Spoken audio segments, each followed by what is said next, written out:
Let's get nasty on a Thursday. It's a Fast Lane on 101 ESPN with Andrew Marsh, Kerey Davis, and Jamie Rivers. I'm Anthony Stalter. Cardinals currently up 3-0 on the Baltimore Orioles at Busch Stadium. They're trying to avoid a sweep at the hands of Baltimore, which jumped out. The Orioles become the Dodgers, by the way. Tell you what, man. Caught the Orioles at the wrong time, apparently. Yeah. Last night was a heartbreaker. The Cardinals had battled back after handing the Orioles a 7-0 lead. A couple of big moments, including Alec Burleson hitting a key single. That was depressing. You know, you're talking about the roller coaster of emotions. Mm-hmm. And although I have no delusions that the Cardinals are a playoff team, I still cheer for the birds on the bat. Certainly. And last night, following the show, went over to Henke's over in Florissant, Missouri. Great spot, by the way. If you're talking about like your classic unreal dive bar, you got to stop by there. Nice. Food was amazing. People are awesome. But I look up at the TVs. 7-0. First pitches barely happened. I blinked. I was like, I was out. I'm like, that's fine. You know, talking to people, having a good time. Driving home. Listen to some music, and I said, put the game on, you know. Yeah, might as well listen. And the Cardinals tied 7-7. I'm like, what the hell's going on here? Now I'm in. Now I'm back, baby, for this game. Just a game. And then it happened. Yeah. I already, as they're coming back, I'm like, you know, we're going to talk tomorrow. We'll talk about how the Cardinals have given up games like this, like the Arizona game. My script was different, right? My script was the pitching is fast-laned. We're in some trouble. The offense has died. And then the script changes. The offense is back. Offense could save us. I ripped up two different scripts. Then the pitching didn't give you what you needed. One guy who I think is starting to get fizzled out a little. You think he's tired? I think he's tired. I think McGreevy's tired. I think most of the staff is tired. Now, why is that, Jamie? Because they pitched a lot of baseball this year. Yeah, probably. That's a good reason. Compared to what they're used to. I agree. Sorry, Anthony, as you were. That was Riley O'Brien's third consecutive outing in which he wasn't good. And I don't know if it's a situation where he's, like Jamie's saying, he's fatigued, if he's dealing with maybe a nagging injury, or he's just slumping right now. It just feels like his location is off. Yep. The pitches aren't bad. They're just in the wrong spot. Mm-hmm. So they're hitting him. It was bad last night. It was bad, obviously, when he blew the lead in Philadelphia, the 4-0 lead in Philadelphia. But going back again, his last three outings, he's been rough. And Ollie Marvel mentioned it last night. I mean, he didn't pull any punches. He said he has struggled. He also has been fantastic for the majority of the year. And that's where I think that's the big picture right now with the Cardinals. A lot of these guys are starting to slump. A lot of these guys are starting to become gassed. The wheels are falling off, but the majority of the season has been good. So you're looking, if you look at the big picture is still mostly positive. But where they're losing or when they're losing matters. And when they're losing, it's at the end of August, heading into September, and heading down the stretch. So these losses feel like they're more magnified, especially when you look at the standings, and they're now 6 games back. At least they were heading into today's game, 6 games back with the third wild card. Felt as though they were 2.5 not too long ago. And even 2.5, you're like, well, you still got a lot of work to do. At 6, feels insurmountable. Yeah, unfortunately. Yeah, it's not going well, and I do think that we're starting to see fatigue set in, both for the rotation, the bullpen players, the bullpen pitchers. You know, some of the Mason Wynn is on the IL. Like you're starting to see injuries and fatigue starting to mount up on this team, and I don't think that there's really any way around it. Yesterday was the first time that they've lost 5 in a row. Like they had only lost 4 in a row up until that point. So, you know, they are getting to the and that game is that game is frustrating because you're down, like Jamie said, you're getting smoked early. And you have a hell of a, third inning, and you're like, oh, crap, we're back into it. 5th inning, excuse me. Mm-hmm. We're back into it. Yeah, let's go. And then you lose in the top of the 9th. And you just, your all-star closer can't get it done. Can't get fooled again. Apparently he has. Yeah. And will. And you still managed to get a little bit going in the ninth, but you couldn't close it out. Yeah. You had the guy up that you probably wanted to have up. Yep. That wasn't the 1 through 4 that, did really well in the 5th inning, as Carey mentioned. You had Fermin at the plate. Yeah. Who else would you want up there? That's not one of the top 4 guys. The Furminator's running out of the voodoo magic a little man. bit. Although he did have one hell of a play defensively last night. Diving to his left, made a great play. Yeah, It's unfortunate. Did anybody else feel as if they, even though they came back, that they were not going to win that game? Yeah, absolutely. That's how I felt. I was in the same situation as Jamie, where it's 7, they're down 7. I'm like, we talked about it yesterday. If the game is out of hand, are we turning the game off? Well, kinda, yeah. And I was at that point, and then the 5th inning happened, and I'm like, oh, man, okay, here they come. I was almost mad because I wanted to do other things. They bought you a drink, and you went back. Yeah, I did, yeah. and then I waited for them to crush my heart. I was like, why did I do this? I could have been doing something else. Of course this was going to happen. Yeah.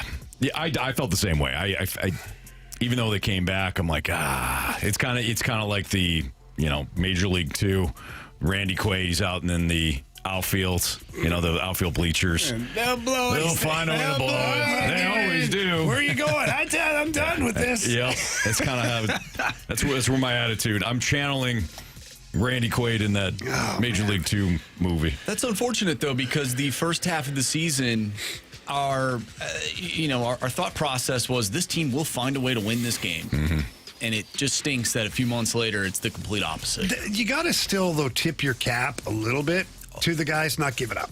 Oh, 100%. You love to see that. I understand that they're coming back and they're breaking their own hearts as well as everybody else's when they give away a game like that.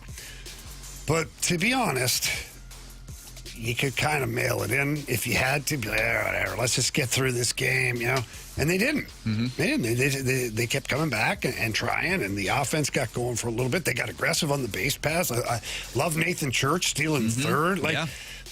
That's how you scored that 7th run. Yeah, that winner's mentality at least is still there. Although they're not winning, they still believe that they can. Mm-hmm. And that's important in these types of situations because you're trying to develop the future championship team with certain guys on this roster. You don't know who all of them will be yet, but you don't want anybody just mailing it in. So you got 28 games left. Where do you go? Yeah, Matthew Libator obviously gave you 5 innings and 4 innings. I pitch him hits. until his arm falls off at this point. Michael McGreevy gave you 5 innings, but he gave up 10 hits, like 8 runs, 7 runs, respectively. Like, where do you go if your starters can only give you 4 or 5, and you know that this bullpen is they're running on fumes? Well, it's a bullpen game today for the Cardinals. Graceffo started, Brule's in there. It's a bullpen game today. Mm-hmm. So if for some reason tomorrow or whenever their next game is, they fall short, the bullpen has been pitching like more innings than they're used to. Like Graceffo's kind of used to that 2 to 3 innings. Brule maybe 2. Right. But beyond that, I don't know what they're going to do. I think they have to go get an outside arm. Somebody who's just been DFA'd. I'm not talking about Miles Michaelis. That doesn't seem like that's going to happen again. But I don't care how bad the pitcher is. He's got to pitch 5 or 6 innings for you. Go pick up a guy because you got to protect McGreevy. You have to protect Leahy when it comes to their innings pitched. And, as far as your bullpen's concerned, I think they're almost maxed out. Yeah. Yeah, you're right. You got to at this point it's not about, unfortunately, it's not about making the playoffs. It's about protecting some of these arms. Because at 6 games back, barring any sort of dramatic win streak over the next week or so, you're right. It becomes about protecting those guys. I think it's already seeing there, what's out there. Give a veteran a paycheck. Have him start a couple of games down the stretch, and even if you go to a 6-man rotation because you go pick up a couple of noodles on the market, just give your guys a breather, man. Right. One thing we didn't talk about is Nolan Gorman hitting a home run. Yeah. Now the Cardinals were down 7 at the time. It ended up being a big run at the once the 5th inning rolled around. Got him going. But at the time, I'm thinking to myself, there's Nolan Gorman hitting a solo shot down 7. Mm-hmm. That checks out. Well, he can only hit the number of people that are on base. You know, you got to get on base for him to drive in more people. It ain't his fault. I was happy he ran into one. Did his job. You know, it looked like he had better at-bats overall. And that first game back could have been the gap between Major League pitching and AAA pitching. You don't know. At this point, I'm rooting for the success of these guys. Some of it's inevitable that they won't have success, but you're looking for some bright spots down the road. It's the Fast Lane on 101 ESPN 212. Your time check. By the way, guys, sorry to cut you off. I met Splashback Deuce. Did you? Last night. In person. No way. At Hankey's last night. Splashback was sitting down on the patio with his lovely family. Got to meet his wife and his children. No kidding. Yeah. Really nice dude, great family. Well, yeah, what's Splash like? Because I feel like this is a very intelligent, well thought out, sarcastic, which we certainly appreciate. Yeah. Loyal listener. Seems like an all-around good dude. They're great. Really super nice, super friendly. The kids were awesome. They're hilarious. And the wife was trying to control everything that's been going here. But it was a great time talking to him. Great to meet them. Great to kind of put a face to the name. And he explained the old Splashback Deuce thing. It was like a softball team he had before. They're called Splash, and they had a toilet. Or they're called the Deuces. And they had a toilet on the front. And I guess his name was Splash. So, yeah, it was good. It was a great conversation. It was nice to meet him. That's awesome. That's good stuff. All right. It's Fast Lane on 101 ESPN again. 2:13. Your time check brought to you by Clarkson Jewelers, an officially licensed Rolex jeweler. NFL nixed the Pro Bowl. It's probably time. Yeah, man. Yeah. What does it mean maybe for some other All-Star games, though? That's next on 101 ESPN.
NFL has decided to officially eliminate the Pro Bowl.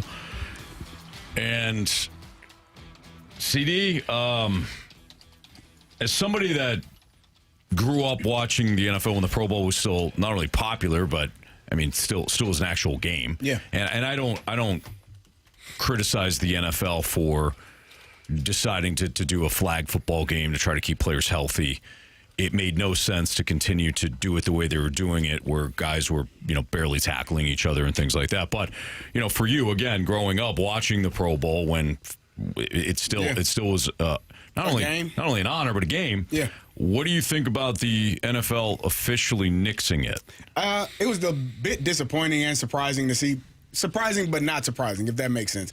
Like, you've seen kind of the transition from when you saw Sean Taylor hit, was it Brian Moorman, the punter, on a fake punt and almost decapitated him? Like, Sean Taylor's playing football. And that's what the Pro Bowl used to be. It used to be guys playing football. Then it got to the point where during the entire week of practice, they weren't even wearing pads. They were basically having walkthroughs. And then you'd have some tackling. Then it got to, it's like 50 points for one team, 60 points for the other. Defense is optional. Then it got to the point where we're not even trying to tackle. We're in full pads, but we're just going to tag off, kind of like a practice. And then they went to the flag football. And, for me, watching all of that and the events that they tried to add with it, it just didn't hit the mark. Then you also had guys dropping out every single year. You have a Pro Bowler, and then they're down to their fourth or fifth option or sixth option at quarterback. Shedeur Sanders was a Pro Bowler last year. Right. So when you get to that point, and that's no knock on Shedeur, hopefully he gets to the point where he actually earns one, but isn't, the fifth alternate, and they decide to put him in there. At this point, I think it makes sense. They're still going to have the Pro Bowl teams, and I'm assuming they'll still have the All-Pro teams after that, but now you'll have no additional Pro Bowlers. You'll have the 44 guys from each conference, and those will be your Pro Bowlers, and you'll go from there. So I'm okay with it. I don't know what you do to substitute that. I don't know how you honor those players in terms of, is there something that they get to prove that they were a Pro Bowler? Do they get a Pro Bowl jersey still, with their names on it? I'm sure they'll be able to have something like that, but yeah, it's intriguing that they've just decided to nix the game completely. So back in the day, Kerry, there must have been financial gain. I don't mean from the game itself, but you used to be able to say, "Hey, man, my client's been in 3 Pro Bowls." There's no way they look at that now. Well, yeah, they will. They still will have, because they still will have a Pro Bowl team. So you can still be a Pro Bowler without ever playing the game. Without ever playing in the Pro Bowl. So they're still going to nominate. They're still going to have the team. Okay. So they'll still have, the 44 players from the AFC. Shedeur Sanders, that situation. He wouldn't be. Could his agent ever say, "Oh, he was a Pro Bowler," even though he was there, but he was like 4th or 5th choice? He could. I don't know if anybody that's paying attention. I think you should have to be on the initial nominated team, and that's it. Well, if you get secondary or whatever. Yeah, that's what will happen from here on out. From here on out, yeah. So they're still going to have the players nominated. They'll still have a Pro Bowl team, AFC, NFC, every position, special teams, and all of that. And that's how your agent will be like, "Hey, we were a Pro Bowler the last 2 years." It seems more legit. It's a legit Pro Bowl. That means the play on the field during the season actually made this player a Pro Bowler, as opposed to a first-team All-Star type. There you go. It's basically an All-Star team without the All-Star game. So in honor of the Pro Bowl being eliminated, Michael Silver, one of the more accomplished and entertaining writers. He's covered the NFL for a long time. We used to talk to him on the regular because he was really good friends with Jeff Fisher. I think at one point, Michael Silver was allowed to be in the Rams war room, maybe in Fisher's first year here. And I remember talking to him on our airwaves about that process. But Michael Silver now writes for The Athletic, and he put together some stories that he remembers from covering the Pro Bowls. So one was Mark Gastineau, who was Jets part of the New York Jets sack exchange. So Mark Gastineau versus a bull. In the mid-1980s, a bull supposedly escaped from a Honolulu zoo. And, of course, the Pro Bowl was always held in Hawaii. Legend has it the Jets pass rusher Mark Gastineau wrestled the bull on a Honolulu street. Silver says multiple locals insisted the story was true. That's the kind of story that you couldn't manufacture. Another one, 1993 NFC Huddle. Steve Young described the NFC offensive huddle as, quote, total pandemonium, unquote. Why? Because you had Ricky Waters yelling that he was the player everyone came to see. Deion Sanders demanding the ball. Jerry Rice and Michael Irvin arguing over which of them was more selfish. And I'm assuming arguing if Deion or Ricky Waters was more selfish, which is, I mean, kind of funny talking like Irvin. Right. Obviously, Michael Irvin, one of the best, somebody that wasn't shy about demanding the football. Yeah. Or loving himself. Yeah. Young, Waters, Deion, Rice, Irvin, all sharing a huddle. Marshall Faulk totaled a Ferrari, then became an MVP. Marshall Faulk was a rookie in 1995. On the way to the Pro Bowl, he was driving a rented Ferrari with teammate Natron Means. Natron means business. Former Chargers running back. It was raining. Faulk spun out and totaled the Ferrari, caught a cab, showed up barely before kickoff, then proceeded to run for 180 yards, breaking O.J. Simpson's Pro Bowl rushing record and won an MVP. Oh, my goodness. Bring back the old days. We also remember this one. Peyton Manning in 2003. I remember that. I can remember him saying this. I remember him being on TV. In 2003, Colts kicker Mike Vanderjagt gave an interview. Oh, yeah. And it wasn't at the Pro Bowl. It was like the week of the Pro Bowl. And I think it was even given in like his hometown or something like that. He's an but interesting dude. It caught fire. So Mike Vanderjagt gave an interview criticizing his own teammates and coach Tony Dungy. He specifically criticized Peyton Manning for not showing enough emotion, and he was downright disrespectful. Like Mike Vanderjagt, the way he told it was like, I'm hyping up the team, and that's supposed to be Peyton Manning's job, and he's just kind of like, ugh. So Silver is watching the Pro Bowl, waiting for Manning to get one of the traditional sideline interviews. Eventually, Lynn Swann asked Manning about Vanderjagt, and Manning goes nuclear. He calls Vanderjagt an idiot kicker who had been drinking and ran his mouth. It became one of Manning's legendary television moments. They were teammates for a couple of years still after that. Vanderjagt was there when I got to Indy in 04. Was he? Yeah. I remember how he was very confident. He should be happy that Peyton allowed the team to keep him. He was very confident. Yeah, very confident. He was a pretty good kicker. He was very confident. And then they got Vinatieri. Yeah. So if you're going to replace Vanderjagt, you might as well go with one of the best. Talk about not knowing your own position on the team. Yeah, like, dude, stay in your lane. No awareness. No, are you suggesting that the kicker's not as important as Peyton Manning? Not saying that. Actually, I am saying that. No, I am saying that. Really? I am saying that. Adam Vinatieri was pretty important. I would say so. Yeah. I would say so. So, yeah, those are just some more of the stories. important than Tom Brady. No. He did win them a few Super Bowls. He But certainly he never did. thought he was more important. No, not at all. So, you know, the NFL, I think one of the important distinctions here is the NFL didn't necessarily kill the Pro Bowl because it was bad. I mean, people were still watching it. I don't know who, but the TV ratings were still pretty good. But the NFL killed it because the NFL couldn't figure out really what the Pro Bowl was supposed to be over time. Right. You know, is it a serious all-star game? Not really. You know, it's a showcase for the league's best. Yes, but then how do you do it? Right. Is it a television product? A vacation for the players, a reward for the players, competition, entertainment? Like at some point, I think they kind of ran out of ideas, and fun then things really, to do. What's the identity? Yeah. And we're seeing this now in other sports too. Kerry, you talk about taking Xavier, your son, to the NBA All-Star game a couple of years ago, eyes, man. and you've talked about how bad it was. It was rough, but I would expect for me. Basketball, baseball, maybe not so much hockey because there are greater risks for injury in hockey and football. Basketball and baseball, you don't have really an excuse to not play hard in those games. Hockey, football, you can actually get injured, you know, just in the nature of the sport. So I understand why the NFL has moved in this direction. We've talked about that with the NHL, you know, the Four Nations, and in the Olympics. Like, you have guys that are really getting injured and miss time when they get back to their regular team. So there's a level of frustration for the team when they come back.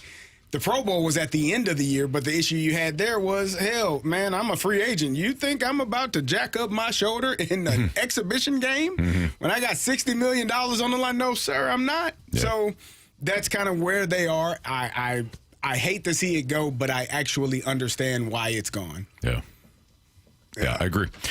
Orioles batting right now in the top of the fifth. They get a couple of runners on, but the Cardinals are up 5-0. So hopefully the Cardinals can at least salvage one game in this series after getting destroyed 13-1 in the first game.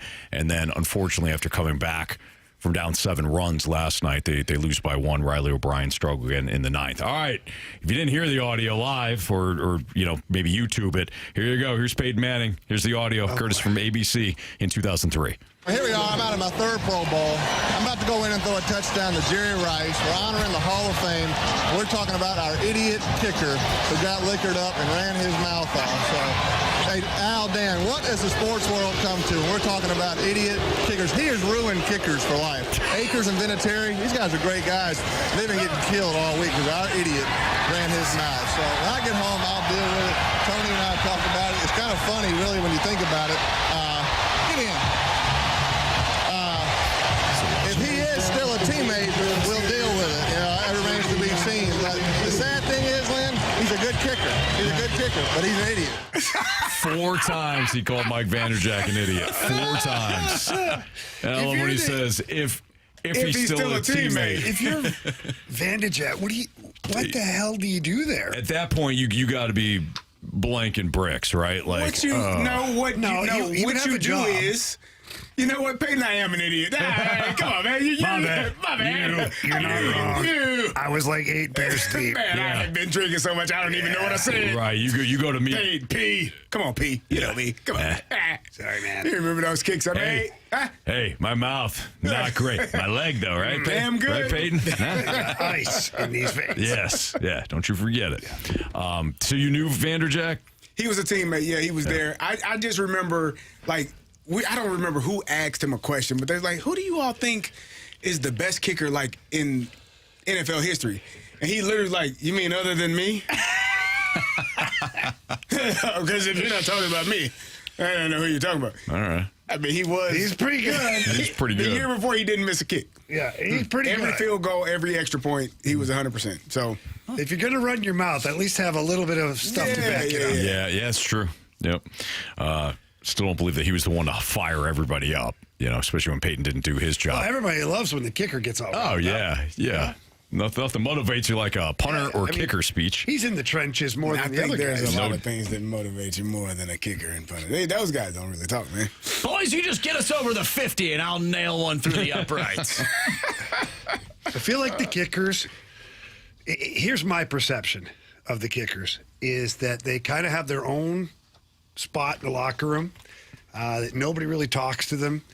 While everybody else is blood, sweat, and tears through practice, they're doing a lot of stretching, some kicking, some talking. Yeah. Some things strategizing. Like stretch again. You do some Pilates after. Sure, Make sure you're live it up. That's my vision of what the kickers are. Oh yeah, I don't think you're off. So kickers, I mean, they are off to a side field. They're doing their own thing. Sometimes they leave, I think, and go play golf. Like, they are. Yeah. They don't have the same regimen as like I the rest picture of a construction company, okay, with a lot of like hard work and Yeah. They go out, they're selling, they're building, they're moving big things, and then they come back once every week or 2 weeks, and they got to bring back all the stuff to the accountant. Now, the accountant is extremely important. Very important. Because if he screws up the accounting, the whole company suffers. Yeah. But you don't see the accountant except for when you need them. Yeah. They're not outside. Yeah, that's it. They're not in the mud. They're not in the sun. The dog days of summer where we're out there paving the road at 5 a.m. Hell no, Makes sense. These guys are on the side field But you kicking need them to be footballs. good. I need them to be good when I need them. Yeah. They will do they have 2 or 3 periods during practice while we had like 10 to 15.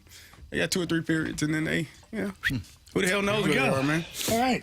Yeah. I think we covered that. Yeah. All right, conferences seem to be in agreement about former NFL players. The NFL also might be on board with this as well. Maybe this situation with college, with NFL players going back to college, maybe we're starting to get resolution here. That's next on 101 ESPN.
101 ESPN Sports Center. I'm Andrew Marsh. It's time for a Sports Center update brought to you by Saliga Heating and Cooling. The Cardinals look to avoid the sweep against the Orioles. 5-1, the current score. Cardinals on top of Baltimore as we head to the bottom of the 5th inning. We'll keep you updated on this one, and we'll recap it once it is all done. We'll also talk with Voice of the Blues Chris Kerber later in the show as well. But coming up next, we're going to dive into some college football, some NFL, and these conferences seem to be in agreeance about former NFL players. I'm Andrew Marsh, and the Sports Center update is brought to you by Saliga Heating and Cooling, a Daikin heating and air conditioning dealer.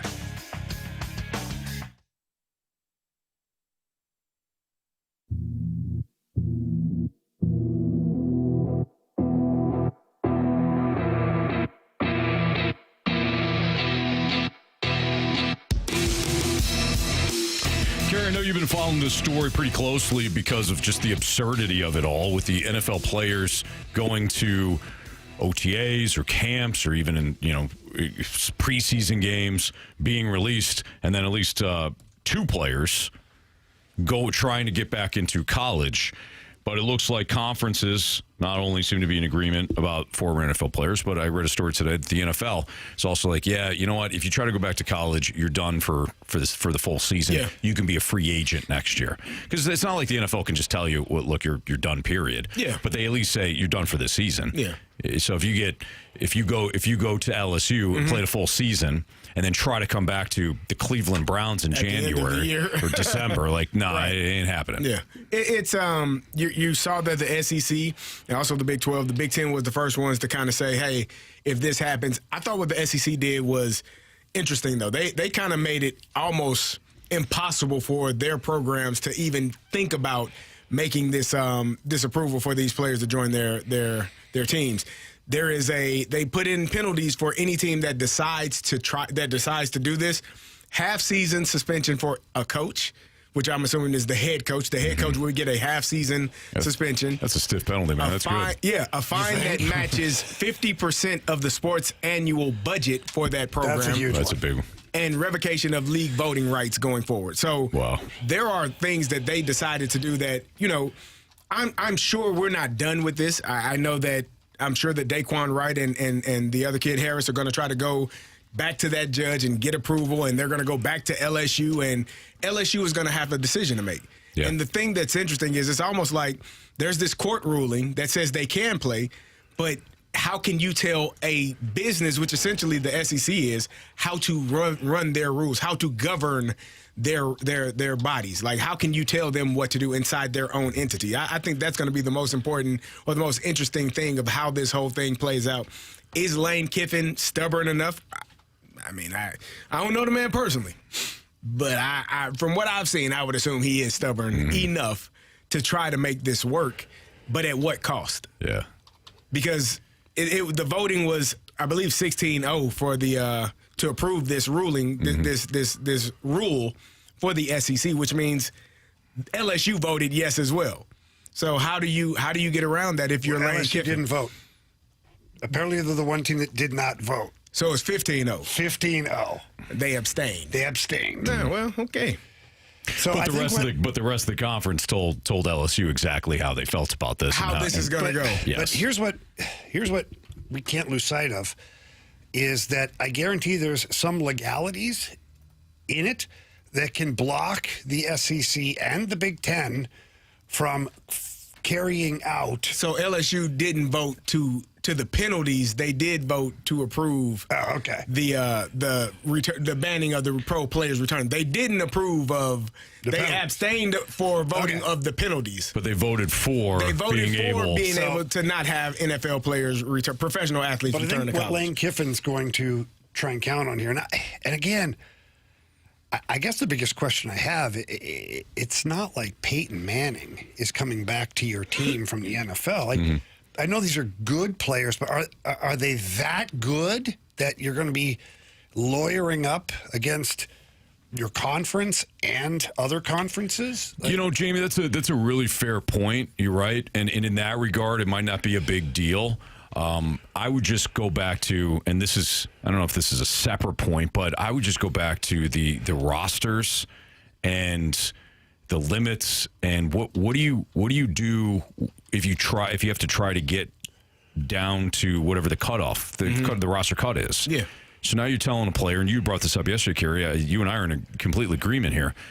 You go through the spring workouts, you go through the summer workouts, you make the team, you're going to be on the team, you get all this stuff, and then because some player got cut from the, Cleveland Browns, and they want to go back to LSU or play for LSU, you lose a spot. Yeah. Now, could you say that player should have been better? Sure, but what is his options now? He made LSU. He made the team. Well, then that player should have the option to transfer immediately to another team, because if he committed to LSU, that means he's good enough to play college football. Well, it could be a walk-on player that they could. It could be someone that is not going to have much of a role on that roster, but it's still unfortunate. To me, it's still the principle. Because even if you went to the NFL, even if you do cut that player and you say, "Oh, we'll just go to another roster," well, then you're just kicking the can down the road for another team that is at their roster limit as well. So then there's another kid that's potentially off of a team. So I hate the idea that this was even allowed. Like I said, I believe this is the only year because of the 2022 class that they're allowed this to happen. But I don't want to have this conversation again next year and again the year after, because if you had an opportunity to make an NFL roster, which every one of those young men that are coming back to college had you were there. Whether or not you think it was fair, whether or not it was a real opportunity, you got a better opportunity than 99% of the population out there. And it didn't work out for you. And I've been in that situation. I was cut. I was put on practice squad.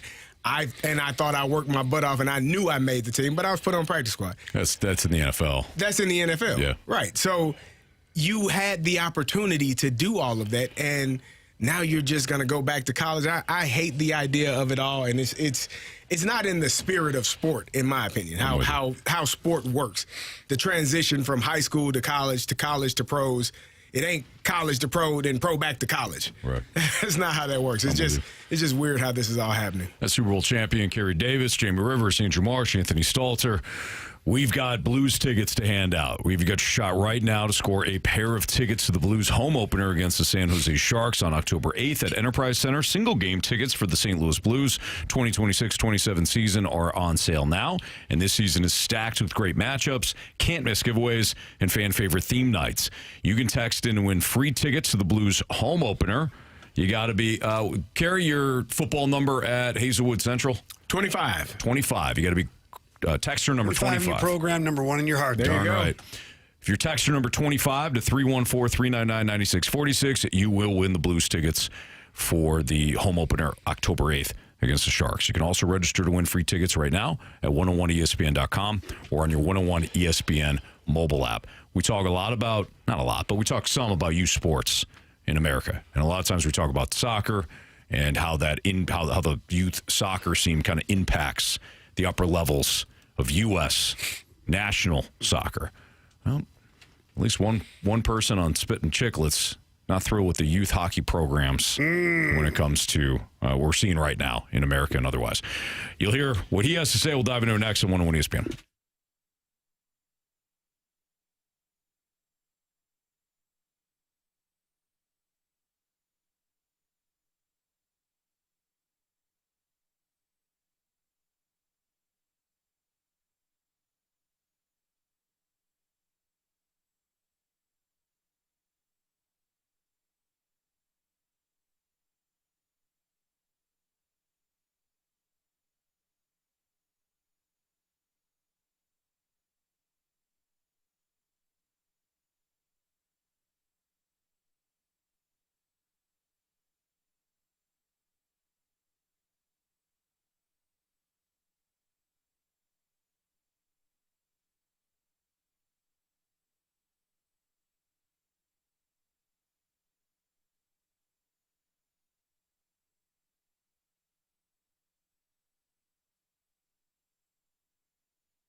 So the crew at Spittin' Chicklets, they were talking about the state of youth hockey. And Ryan Whitney, one of the hosts, broke down why the state of youth hockey bothers him. This is what the guys had to say on Spittin' Chicklets.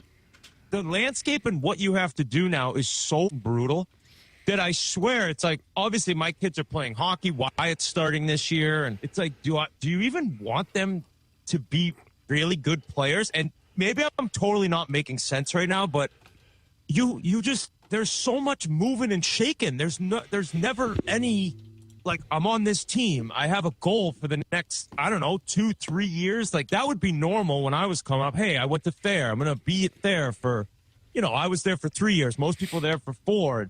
Now, every single year, you're just moving, and then you have to leave home, and they have the academies, and I don't know, dude, like, I played in the NHL, and I'm, like, talking to parents now whose kids are very good, and everyone's just like, I got no clue what's going on. And it's a bummer. It's like, it's the only sport, too. Like, football, yeah, kids may go to, like, super elite football schools when they're maybe a sophomore or something. Baseball, maybe the same, but there's nothing like hockey, dude. You're moving all over North America in all these different leagues, and I'm talking kids are at like 8 and 9 are switching teams every year. The whole thing has made me so kind of disgusted with like the landscape of how to make it in hockey now. It disgusts me. I hate it. So after listening to that, Jamie, you are somebody that owns a youth hockey training company. You hold camps. You're consistent. You're very passionate, very serious about it. You care about the kids first and foremost. I've seen it. I've seen how your camps are run. Friends of mine have kids in your camps, and they talk about it as well. You're somebody that does it right. When you hear Ryan Whitney talk about what he just did with youth hockey, what are your thoughts? He's 100% right. It's gotten crazy. And so let me be clear of a couple of things here. If kids locally, because there's 2 AAA programs here in town. There's the Blues AAA program and CarShield AAA. I have a lot of respect for both organizations. I think there's a lot of great people that run and work within both organizations. If you have a player that goes from one team to the other, or you got a little bit of whatever, I don't love it, but I'm okay with it. Where I start to get like frustrated is when kids are leaving St. Louis. What are you leaving for? I've said this to so many parents too. Everywhere I go with youth hockey, NHL rinks I'm going to, scouts come and find me and talk to me, see how things are going. They'll, hey, who's the next kid out of St. Louis we should be looking for? This is all on the heels of the massive draft, the Matthew Tkachuk and all those guys, Luke Cunnin, that whole group. Ever since that group, every year, scouts at all levels are looking for the next kids out of St. Louis. They're not coming up saying, hey, who's the next kid out of St. Louis that's now chasing his dream in Chicago or in Maine or in Massachusetts? They don't say that, because the hockey programs here in St. Louis are good. Now, back it up to my career. Times have changed a lot. Youth hockey when I was younger, substantially different. I never played AAA hockey. We didn't have AAA hockey where I was from in Ottawa. We had AA hockey. And that forced all the best players in Ottawa to play against each other. And then every spring, we would put together a AAA team. And that team would then go play the big cities of Toronto, Montreal, and you'd go down to Chicago, Detroit. And we would beat a lot of those teams. In fact, we beat them most of the time. But that's because the best players were constantly playing a bit against the best players at the highest level, which was AA. Now you've got like 50 different levels.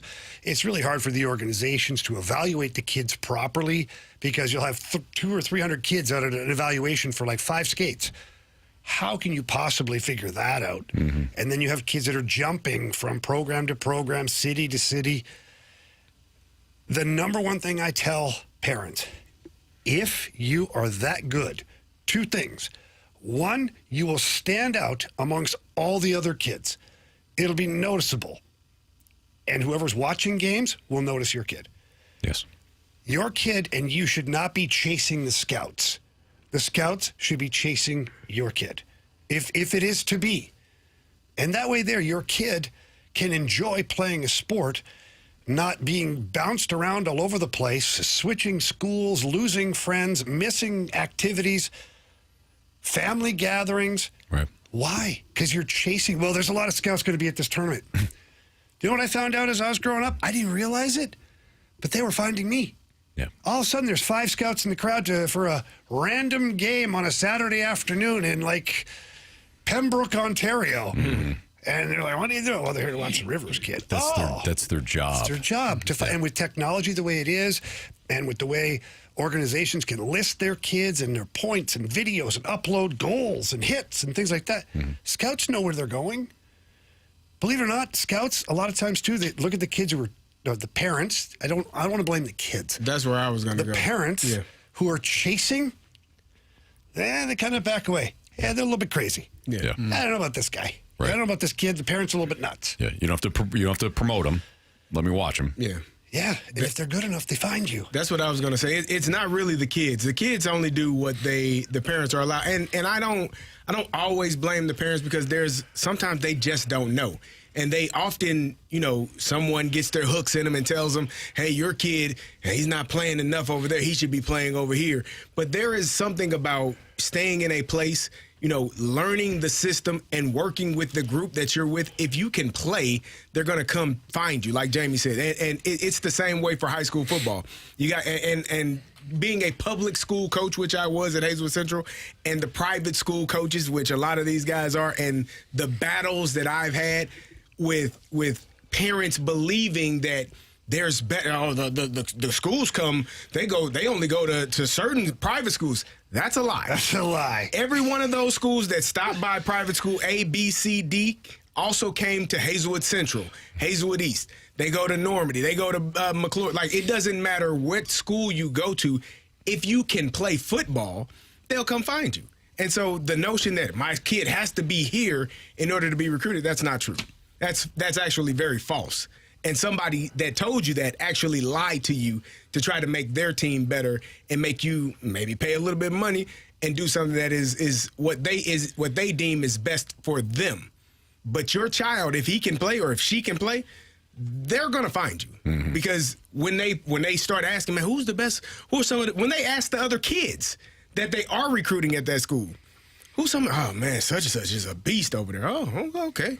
They ask other coaches, who's some kids that give you problem? Man, listen, go talk to such and such at this school around the corner, because that kid is a problem.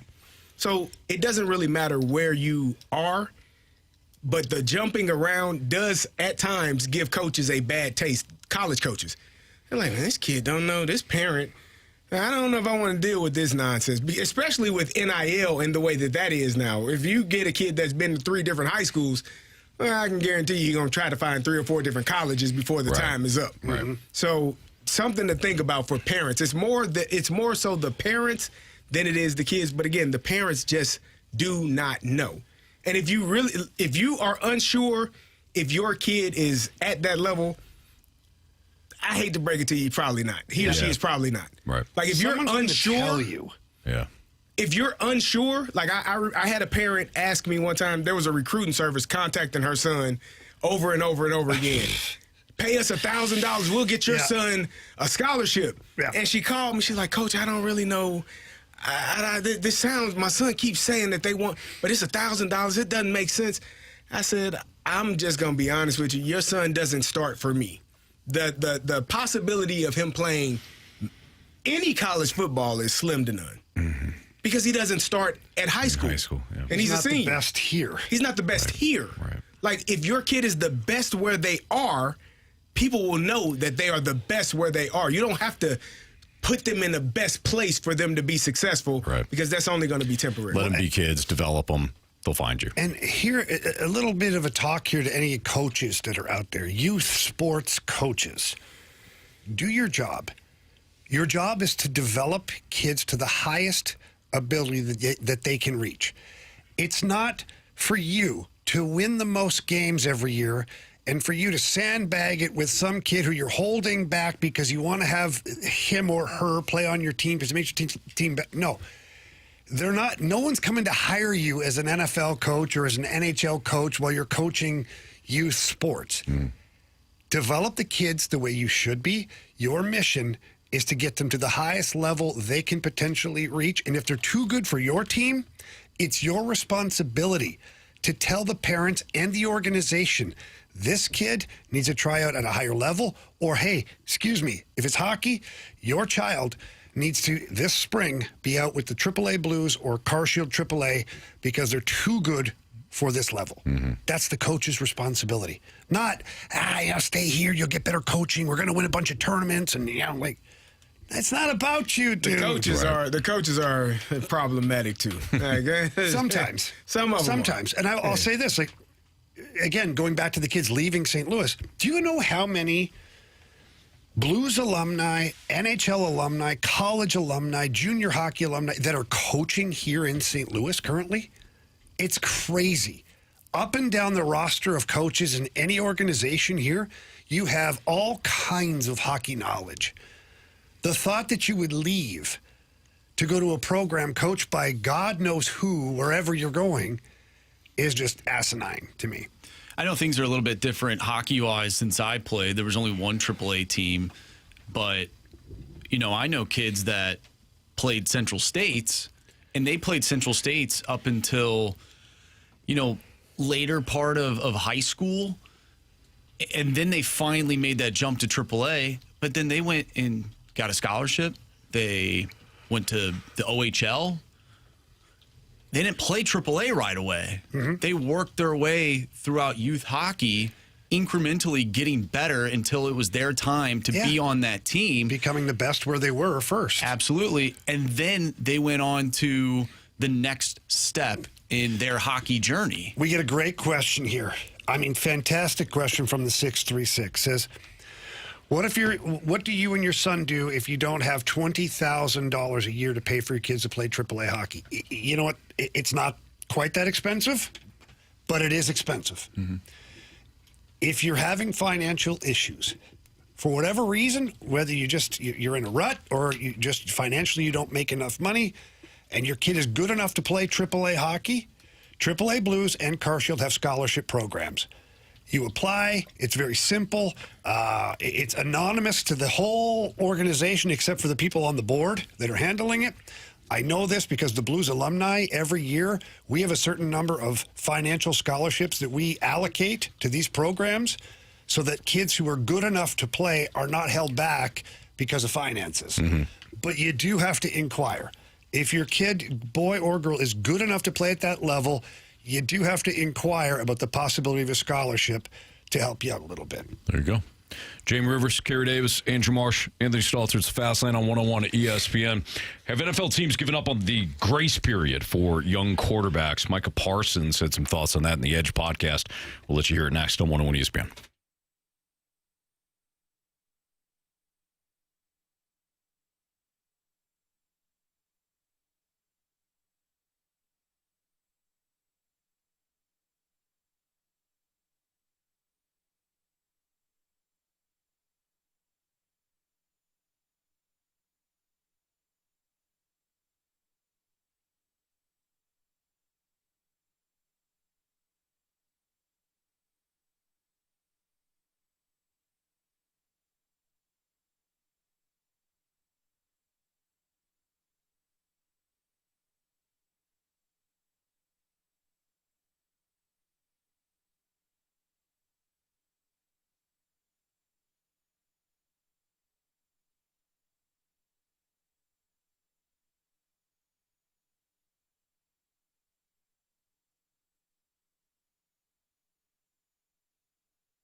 Tom Brady wasn't a starter right away. Jordan Love wasn't a starter right away. Like, people say, like, why aren't these guys coming in right away? Lack of development. I remember we were playing one young quarterback, and it was like, he doesn't want to throw it to the field. So we put we shifted coverages to the boundaries to take away his first reads almost every time. He was a starting quarterback in National Football League, but he was scared to make the field. He didn't have enough throw power. There's no coaching like learning from someone who has done it before. Football's losing its touch with reality, like, oh, we're going to have this first-round pick, and he's going to change our organization. No, that's not true. And then we give up the grace period. But now it's like, if you don't come help right away, we need to get rid of this guy. So that was Micah Parsons on the Edge podcast, and he makes some really good points. I just don't know what you do about it, though, because when you have a head coach that, in a lot of cases, is either receiving the job for the first year or trying to save his job, and they select a quarterback, he's going to go ahead and need that guy to be good right away. Yeah. And it might take some time. The development might take some time, sure.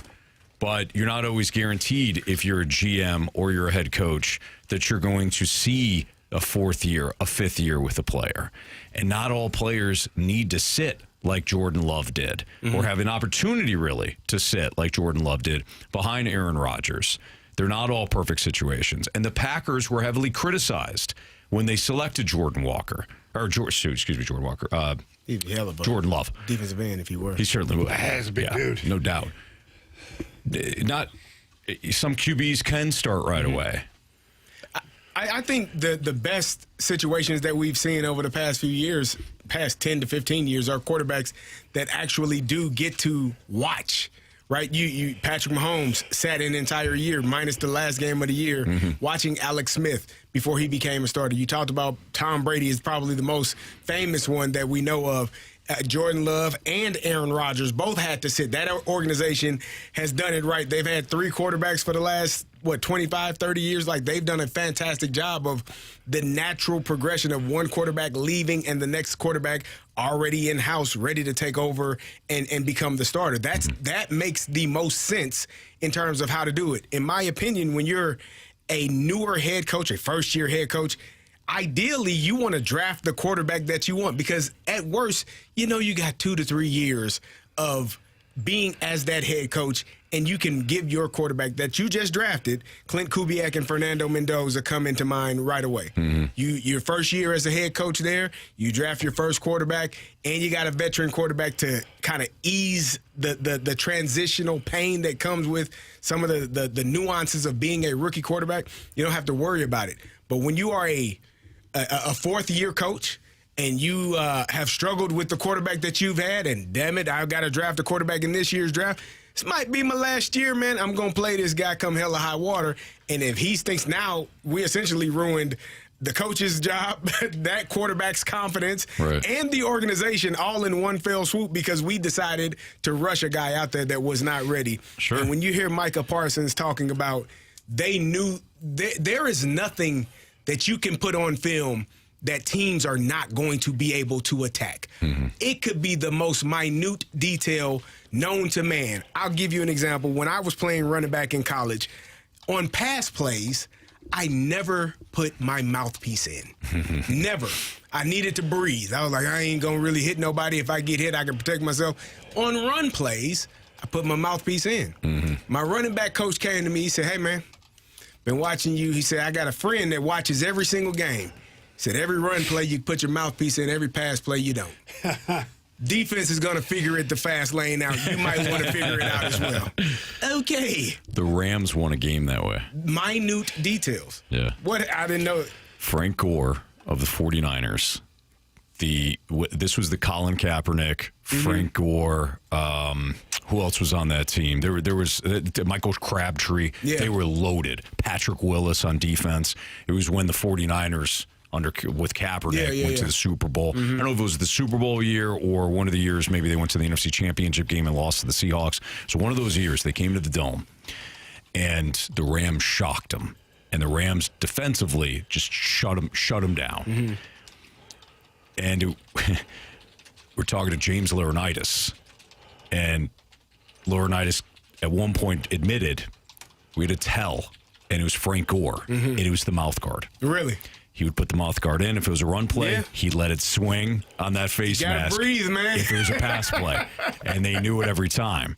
Now they didn't know what play, obviously, but if I know run or pass, I gotta fit. I'm in a much better your shape. safeties are going to be. I'm in Your better safeties shape. are going to be in great shape. So it's interesting. Yeah, that was something too. Yeah, the minute details. The minute details, and for a rookie quarterback or a younger quarterback, if you're not prepared, if you can't, assess what's going on the field, and you're limited to one side of the field based on where the ball is, defenses are going to chew you up and spit you out, and you're going to have the worst day of your life. And that's any position.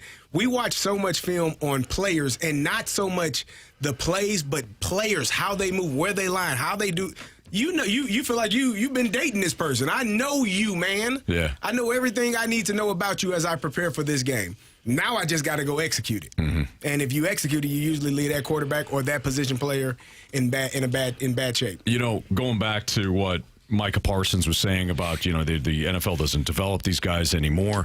There's also pressure, too, on the front office to not only develop those players, but also cash in when they've got a good roster.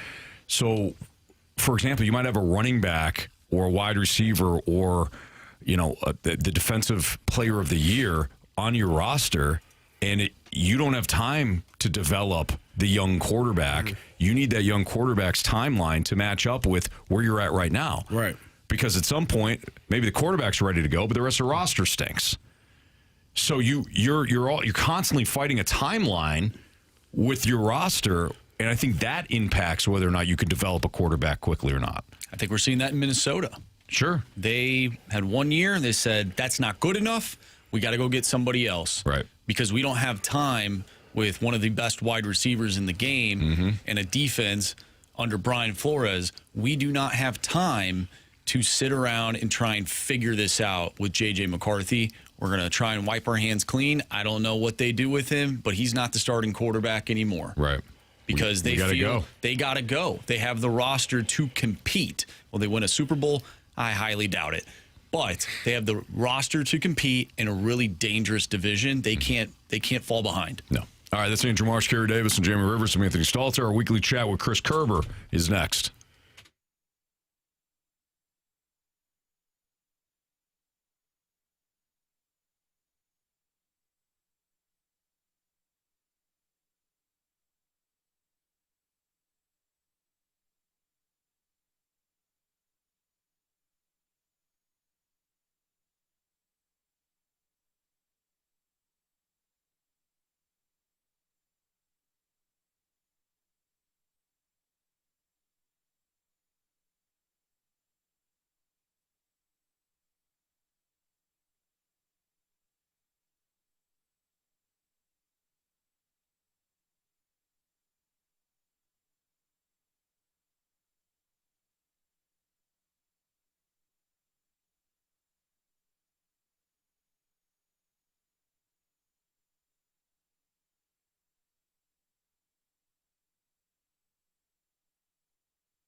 Hey, I'm down here at the ballpark, and what a great day it is for a game. But I'll tell you what, the one thing I'm glad about is when I get home, that air conditioning is going to feel great. And how do I know it's working well? Because I've had Classic Air Care maintain this unit now for a couple of years. They come in, they check it out, they make sure everything is working and blowing properly, that you're getting the right temperature variances, and everything is up and running. And you can get the same.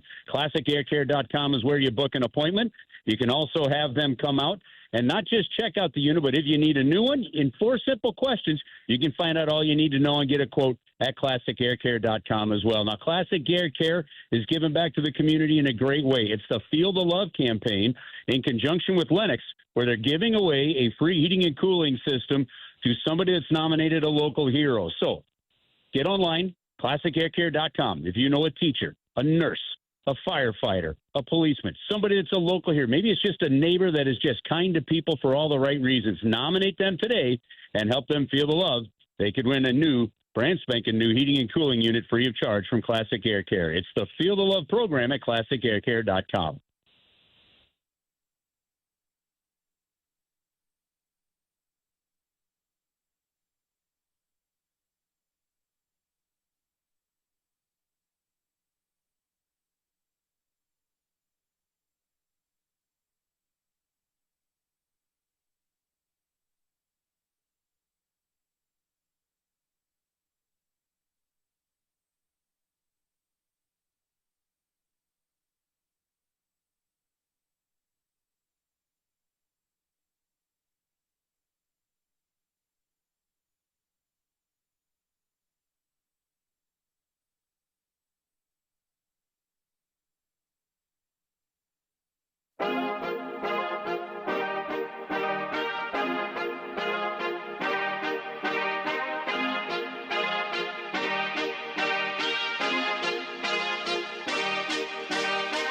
It's a Fast Lane on 101 ESPN with Carey Davis and Jamie Rivers. I'm Anthony Stalter. Let's head to the Callier and Thompson phone line. We're joined by Chris Kerber, who normally talks Blues with us as our play-by-play man for the 101 ESPN and Blues Radio Network. But Kerbs, you're at the ballpark right now, and I know that as a diehard Cardinals fan, you're a little ticked off about the pitching situation. Dude, it's not so much ticked off, but it's just like, in a big picture kind of scheme of things, when you've got a bullpen game like you have today, which means you're already going to tax your bullpen anyway, which has already been taxed. You've had some doggone good innings. You're sitting there, with a big lead, and you give up a 3-run homer, and you're on pitcher number 5, and you're like, okay, at some point in time, and I hope it's coming soon. I'm not a huge fan of the way the pitching staffs.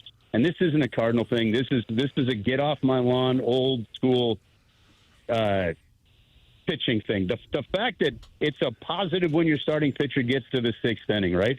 The fact that that it's just so analytically driven, that dominates versus your eyes telling you the guy's pitching well and keeping him in, or a closer, just doesn't have it. But he's our closer, so it's his to lose because we don't want to tax the rest of the bullpen. But we got a bullpen game just 3 games later. Things like that kind of drive me batty. So I'm hoping right now, fellas, that this is really just we're continuing to find out what we have depth thing. And within the next year or so, this really gets sorted out and you start to have the roles defined again.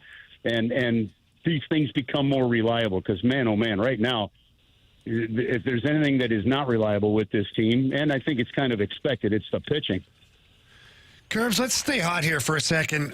We're talking about the Cardinals, but before that, we were talking about youth sports in general. We had a great segment, just basically talking about how so many parents are influential to their young athletes in whether it's club jumping from one club to another, coaches interfering, persuading kids to jump from club to club, or kids that are promised dreams that are, maybe a team that's out of town. I was able to talk about it from the hockey side of things, but I know you have 2 soccer players in your house, and I know you've experienced some things over the years. What are some things in the soccer world that could improve? Yeah, you know what? I had a soccer player. I still have one, and then I had a club volleyball player.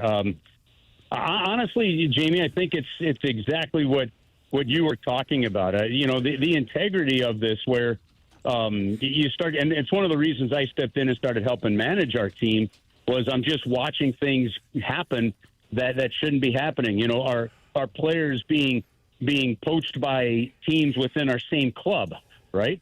Things like that, where you're going, you know, your own players say, I'm going to kick around for another team within the same club, and you're like, what? And the coaches didn't know about it. Things like that.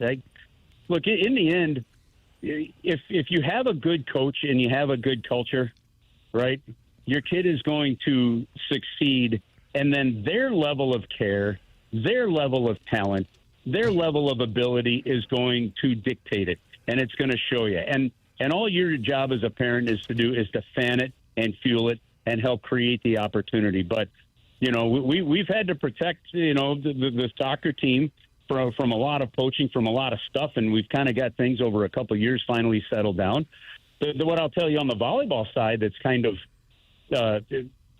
surprising, like to me, volleyball is about as cutthroat as it gets, right? There's no such thing as just taking a team from some age and just kind of bringing them all along. I've seen teams get rid of like 6 players, you know, that have been with the club for, say, 5 years just because another team's club folded and they want to bring somebody else in. No loyalty, no sense of development and stuff. And so I just think for me, the biggest thing, no matter what it is, one, parents need to calm the hell down on sidelines. Like, enough's enough. Like, it is so hard to find officials sometimes for these games, right? And the behavior is just from parents. I almost never see behavior from the kids, right? It's behavior from the parents on the sidelines that is just disturbing as all get out. Number 2, quit coaching your kid from the sidelines. If anybody out there is coaching, you know how hard it is to get you the kid's attention when you're the coach, much less, you know, what they're doing from the parents. You know, and then number 3, man, just create a culture that's good. And this isn't participation trophy kumbaya stuff I'm talking about. This is common sense stuff that when you remember what we're talking about is these are kids playing the game that are still learning things about life in the game. And that's kind of the biggest overview. I could probably go on for about 3 hours on this topic. Yeah, it is. We were definitely digging in on that. Sometimes the parents, it ruins the entire experience for everyone involved. That's for sure. Curbs, when you're I guess 2 or 3 months removed from the hockey season and still a month or so away from the hockey season, are you like itching and ready to get to it? How are you feeling in this moment and looking forward to the Blues season? Yeah, I'm excited now. We're at that point where I want to. You do want to see what's going to happen and how this team is going to come together and if they're going to get off to a good start. And, you know, if we really, as you get to this point, you start now. For me, I start thinking about, okay, start putting some things in perspective, how the season's going to start. Listen, I gotten to the point, guys, I don't rush the summer because winters can be long, right?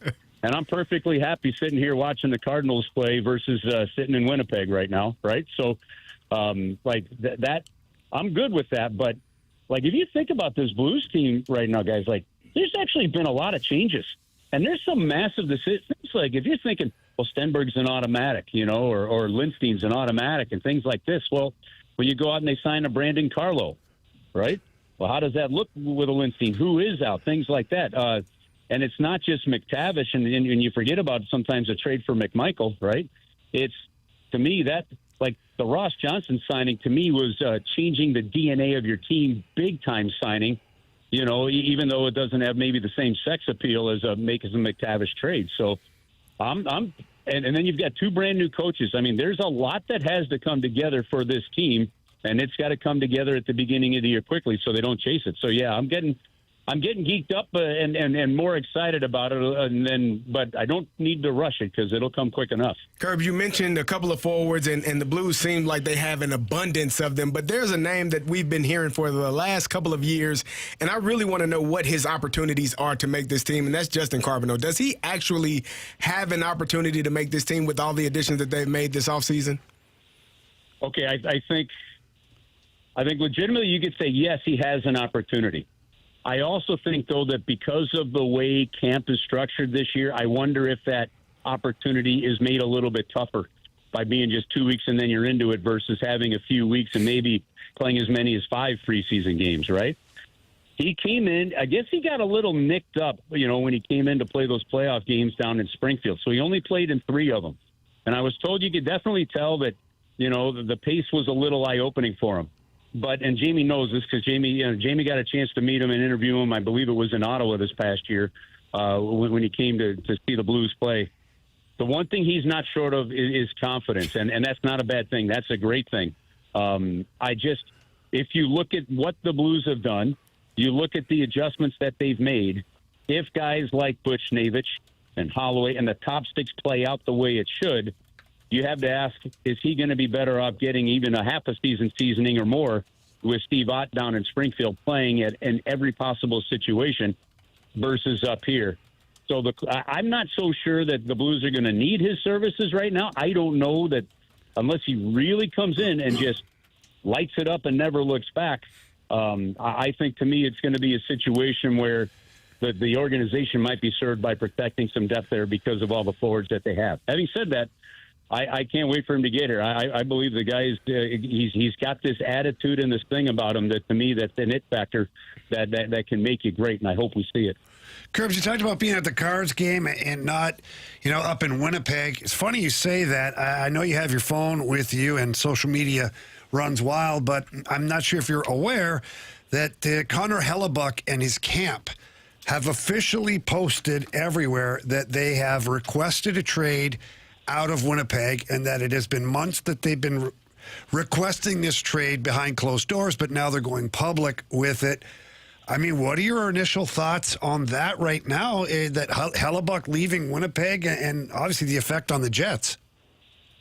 It's a massive effect on the Jets because if you think about it, when his contract is up, before he signed that long-term deal, people were even questioning, like, hey, if you can't keep a guy like Connor Hellebuck, right, and get him and Kyle Connor and get these guys under some long-term contracts, right, what is the real viability of this franchise going to be, in all honesty? Because, players got to want to go there to play as well.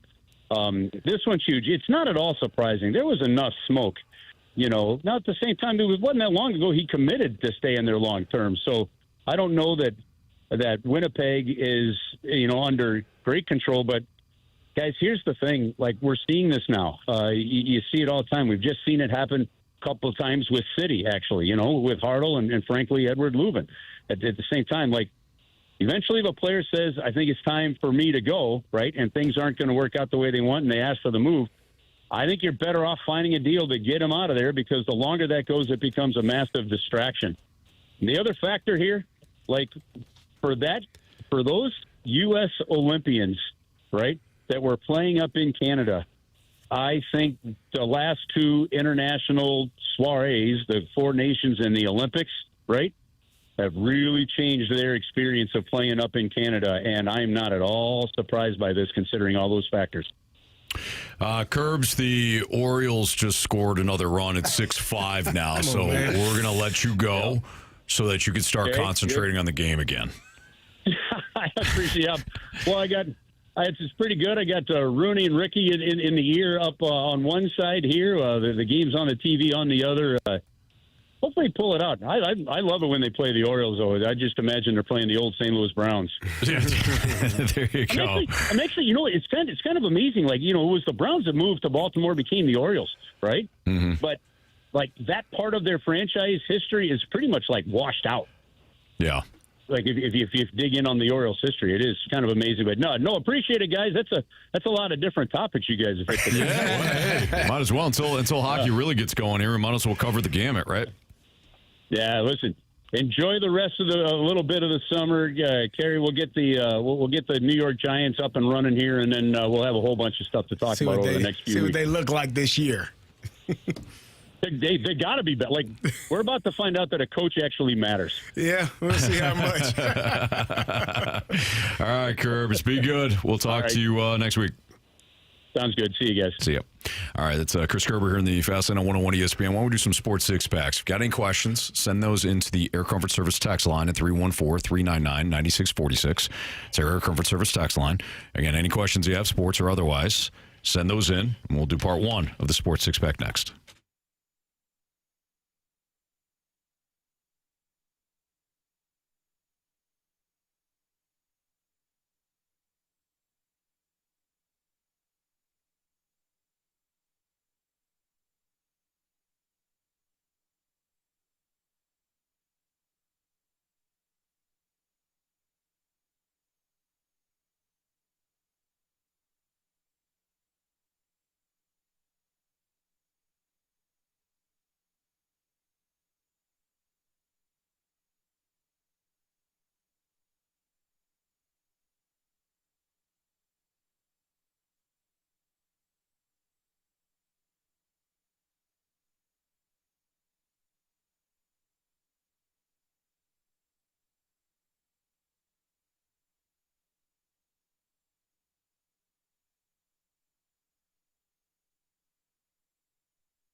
Jamie Rivers, Anthony Stalter. We called our guy Stewie today. You know, Stewie's got a whole bunch of different programs for various people.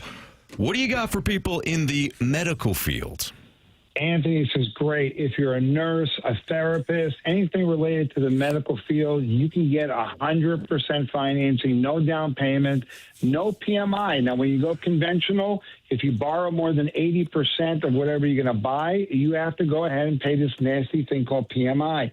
It's mortgage insurance on the doctor's loan. Doesn't exist. Customer came to us. Great deal, $400,000 purchase, no PMI, reasonably good credit, still got a great rate. They got the bagel loan, no closing costs. The seller paid any other cost-related transaction like insurance or similar to that. They got into the house with no money down, 100% financing, no PMI. You people in the medical field, we know it's a stressful field. We can make it easier for you, and you can buy your house of dreams with no money into it. That's why you call Stewie. And you call Stewie for several reasons. He's always got great programs, ideas, advice, all of that stuff. He does the research. He'll get back to you. Whatever you need, Stewie's there for you. He's our guy, needs to be your guy. But you got to call him. Personal cell phone number, 314-324-4440. Again, 314-324-4440. Call, text, day, night, weekends. Stewie don't care at all. He's going to help you. And if you can't remember that number, Anthony, what can you do? You can always Google the bagel loan. Thanks, Stewie. Have a great one, guys.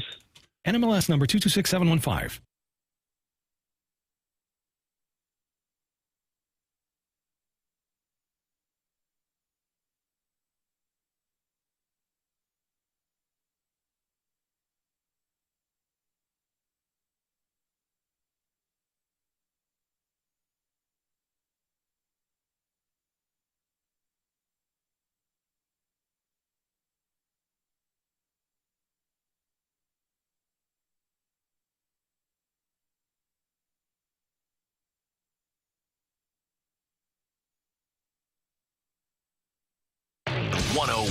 ESPN Sports Center.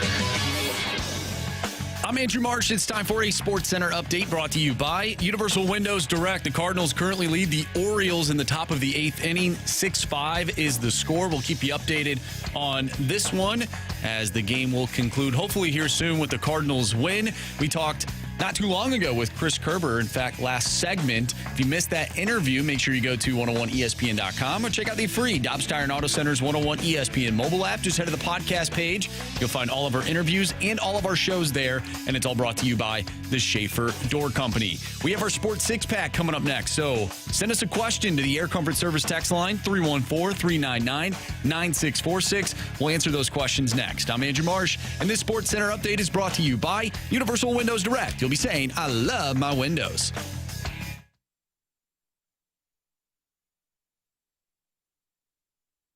I have a question. It's time for the Fast Lane to answer your sports questions. I want to ask you a bunch of questions, and I want to have them answered immediately. Asking me all these weird questions. Answer the question. Answer the question. Answer me! Refreshed by Urban Chestnut. Urban Chestnut Swickle Light Premium Light Beer. Live your lifestyle, St. Louis.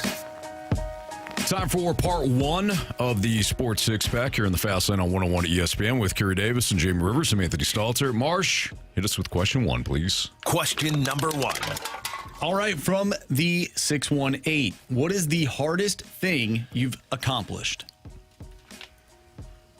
Oh, wow. Hardest thing? Well, apart from Is that sports? Sports, right? Yeah, because that's playing certainly the professional sports is hardest pretty thing. damn hard. Well, I think it's just in life.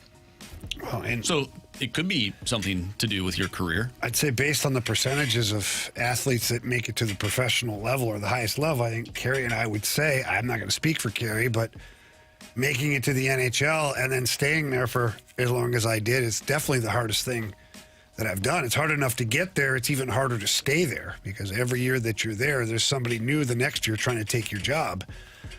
So I would say for me, that's the for sports, it would be that. Yeah, being a professional athlete is it's hard to get there, Jamie. It's harder to stay. What they say. Yep. And they scratch and claw and bite off kneecaps and ankles and Dan Campbell style? yeah. If you need to, man. Dad knew was up. Dan's a player, man. He get it. He gets player. It. He understood. Mm-hmm. You understand how hard it is, man? Yeah, you gotta be willing to do some things, man. Things you never speak about, Anthony. Seen some things. Seen it. Yeah. I would say this radio career, I don't know how many people told me either coming out of college or when I was in college to basically get a new career. Told you you're an idiot. You're a fool. Yep. You fool. You're not a professional athlete. What do you fool. mean? I thought to myself, not yet. That's a good point.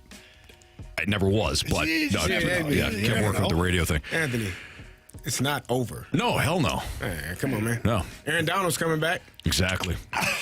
Yeah. What? Why would Same you laugh thing, like you're that? right. Why would you laugh like that? Yeah. No reason. That man has been out of football for 2 full years. Yeah. Anthony is 43? 44. 44. Hell, man, How he's many years has still... Anthony been out of football? You're asking the wrong questions. Focus on what I want you to focus on. No, in a minute now. That's He's been in, he's Hey, you know, I he gotta never show- left the game. I gotta show those kids. For 2 He's years. never So I thought- left the game. I just thought there was a relevance behind what Come you were on, saying. man. Carey, my bad. Gary, I know exactly what you were saying. I You shouldn't got me. have listened to what you were got saying. in the way. My bad. Come on, man. Yeah. There was family, even like family members, people cared about me. Hey, that's great. That's awesome. Probably not going to make a lot of money. It's a really hard industry. Yeah, that sounds familiar. Marsh, I heard you What's heard your it. backup plan? Yeah. That's great. Now, what else are you going to do in the meantime? And still here, baby. Sometimes you just got to stick it to the man. Yeah, definitely. Oh, there were times. Don't worry. There were times I thought, well, this isn't going to happen. But kept persevering, and here we are together. 2 professional athletes and 2 guys told to get a new career. Yeah, man. Boom. Roasted. Question 2, please. Question number 2. All right, from the 314, with both college football and NFL starting and baseball still going on, is September the best month of the year for sports? Oh, I'd say October. Yes. October for me, for sure. You've got the cream of the crop baseball stuff Baseball is going beautiful on. when it's cold. Football's going. Hockey season's Playoffs. going. Like NBA's kicking off. I'm a big NBA guy here. I know you love it. Love it. Tip off. Yeah, he said kick off. Yeah. No, I said what? He said kick off. They Hey, kick tip off the season NFL with a kickoff. tip-off. With a tip-off. Yeah. It's all about the tip. Yeah. Reach up. If you can get that- more, get, get all of it. Possession first. Yeah. You have to get that tip in. Yeah. If you don't get the tip, then don't worry about the rest. Don't worry about it. You know? Now how you going to get started if you don't get the tip? Correct. Hear me? Can't score unless you get that Cannot tip. score. Well, eventually you can. Nah, but But you got to get you the can't tip. score first. You can't score first, and you want to score first. You want to score You first. can absolutely score first if you don't get the tip. My team, if we get the tip, we score first. Yeah, Okay. man. All right. I'm not going to push back on that. Might help. Yeah, it's October for sure. Yep. October baseball. Start of hockey. That's Start of nice. basketball. Yeah, I agree. The Football pushback is second. good, too. Second month. Yeah, October's awesome. Yeah, man. Plus, it's fall. Man, that's something about that. I will tell you, like, there's something about like the color of the leaves changing, oh, man. October's the weather, awesome. like the weather starting to break. It's like 75. It's not too. It ain't cold just yet, but it ain't that you can breathe outside. Like there's something about. You know, even right now, like last night, we were watching a little TV out by outside by the pool and whatnot. I can't wait for like when you can wear a hoodie, pair of shorts, get the fire pit going. good bonfire. There's something about that time of year. Like it literally clicks me back to like, oh, it's football season. I'm going to play. There are times where I still feel like you wake up in your full uniform. I'm like, oh man, how'd this happen? What I did the night before. Woke up, everything except his cleats on. And lose your grip on the hardwood floors with those on. Tricky. Scratches up the floor. Now, this was a while ago, but there was nothing better than watching the Cardinals compete in October, and it's like a Saturday day game. Great weather. Maybe Saturday night, the Blues are playing. You got some college football on. Then you wake up the next day, the NFL is going. Those were great times, man. It was a while ago, but great times. Yeah. Love the fall. Yeah, it's a great time here. Question number 3. Bacon Wrapped Wiener wants to know, what's your favorite party game? Example, washers, lawn darts. What's yours? Marshy? What's mine? Yeah. He likes to play that circle game with his pals. Oh, my gosh. Yep. He likes that Just one. dudes. Dudes sitting next to It's each not just other, dudes. throwing things between their I legs. thought you specified it had to be a I bunch thought it was of all dudes. dudes. Yeah. No, I said friends. No, I'm talking about Everybody's- your game. the circle- game you and your friends play. Ain't that just dudes? No. Oh. Well, that changes things a little I bit. mean, hell. Yeah. You can sign me That's up a whole now. new set of rules. It's a different game. Yeah. That's on you guys for assuming. You didn't Well, you clarify. really didn't explain it. You said You me and didn't my ask. pals, Well, my you- friends, sit in the circle. If you're explaining a game, we shouldn't have to ask. Yeah, man. You said me and Should my give us all guys the sit in a details. circle and we throw Right? stuff at each other. Yeah. And I thought it was scary No. because your legs were open and you were throwing things Between your legs. between each other's legs. But you never said. Let me explain the game. Okay. Why don't you go ahead and Let me explain the it? game for Yeah. the 10th time. It's called beer darts. You sit there With in your a legs. circle so you can see everybody. Put a beer can next to your foot or feet. And it's Hopefully you right have there. two. Well, maybe somebody doesn't. I don't know. They lost the game. They did. That damn dart hit that foot. That Never robot. played That Olympic robot lost his leg. Man, You that thing take the popped dart. off. You sit there. Is it a regular sized dart? Yeah, just a normal Not dart. like lawn darts. Just you That take a sounds dart. unsafe. Okay. You got shoes on or off? I would wear shoes. But is there a people rule don't. that you have to or not? No, there's no rule to it. Pants this is- optional? No, you wear pants, Gary. I'm just or making sure. shorts. Hell, or shorts. Okay. Jeez, Gary. It's an You gotta official put your game. legs up. Damn It's a game. dart, man. That's what he I meant. don't know. Can you wear snow pants? Yeah, I mean, we played in the snow. We played during the summer. Listen, So pants he's are trying to optional. explain. I am listening. We're getting This details. is how you miss the fact that girls can play. He Never- still hasn't hasn't said it. said He's that. getting there. Anybody can play. Oh, you hell. take the dart and you throw. You What can is this, take. Ratatouille? Anyone can cook? What's your favorite game? No, not everyone can cook. That rat specifically could cook. So he Gustav got with said anybody can could cook. Do you want to hear the game or not? Sorry, Yes, go ahead. You take the dart. You cannot. So we're all playing. I can't throw my dart at Anthony because he's right next to me. I can't throw it at Carey. I can only go for you, essentially, because there's only 4 people. So what if Typically, we're just the there's- 4 of us in a circle? Then The guy across from you takes a beating. Oh, man. we probably have to spread out a little bit. Typically, there's more than 4 people. But How many's max? I mean, we've played with up to 25 to 30 people, and you're So what is the launching objective? these What things. is One the dart at a objective? time or several darts? No, there can be several darts. Oh, that sounds crazy.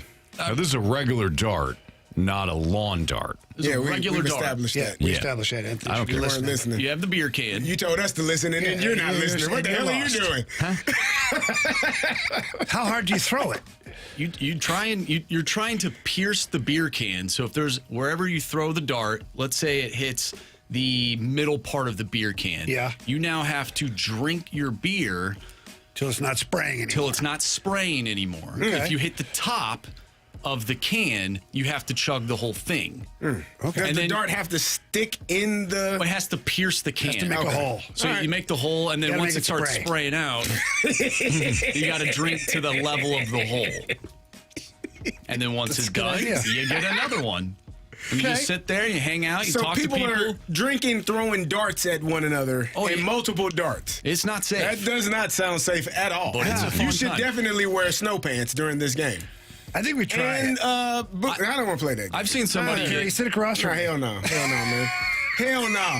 Hell no. I will not sit across from you because your ass would not even be aiming for the damn beer can. I know you. You be trying to pierce a lung. Get away from me. My bad, CD. Okay, let me pull this out of my side. Told you to wear protective eyewear. Yeah, come on, I've man. seen people get hit in the foot. I remember specifically, because it's hard not to remember, some guy getting hit right in the leg, Yeah, man. Nah. and you just kind of laugh it off. Oh, hell no. I'm not playing. It's a fun game. I believe Mr. Gilmore did that earlier. I'm good. Well, good for Happy Gilmore. We've had a few people in the text line say that they have played beer darts before. Oh, well, I'm sure lots Nice. of people have played it. As much as you guys want to make fun of it, I think you'd have a good time. It's a yeah. good game to just hang out, chat with friends, and throw some darts at some beer cans. Now, Marsh, it's a regular dart, right? Not a lawn dart. We played with. He's a sicko. I'm kidding. I was making fun of myself on Another that fun game is the Beersby. You ever play that game? Yeah. Beersby. I have played That's that a fun That's game. when you the put beer's on the stick? Yeah, and you got to throw it and hit the stick, and then if it hits it, you got to catch the can. Catch the Otherwise, can, you lose points. You if guys the are other team playing gets it wrong. points. You have to capture a bee. You put the bee in the beer can and let him kind of rattle around. If you lose, you got to drink the bee. It hurts.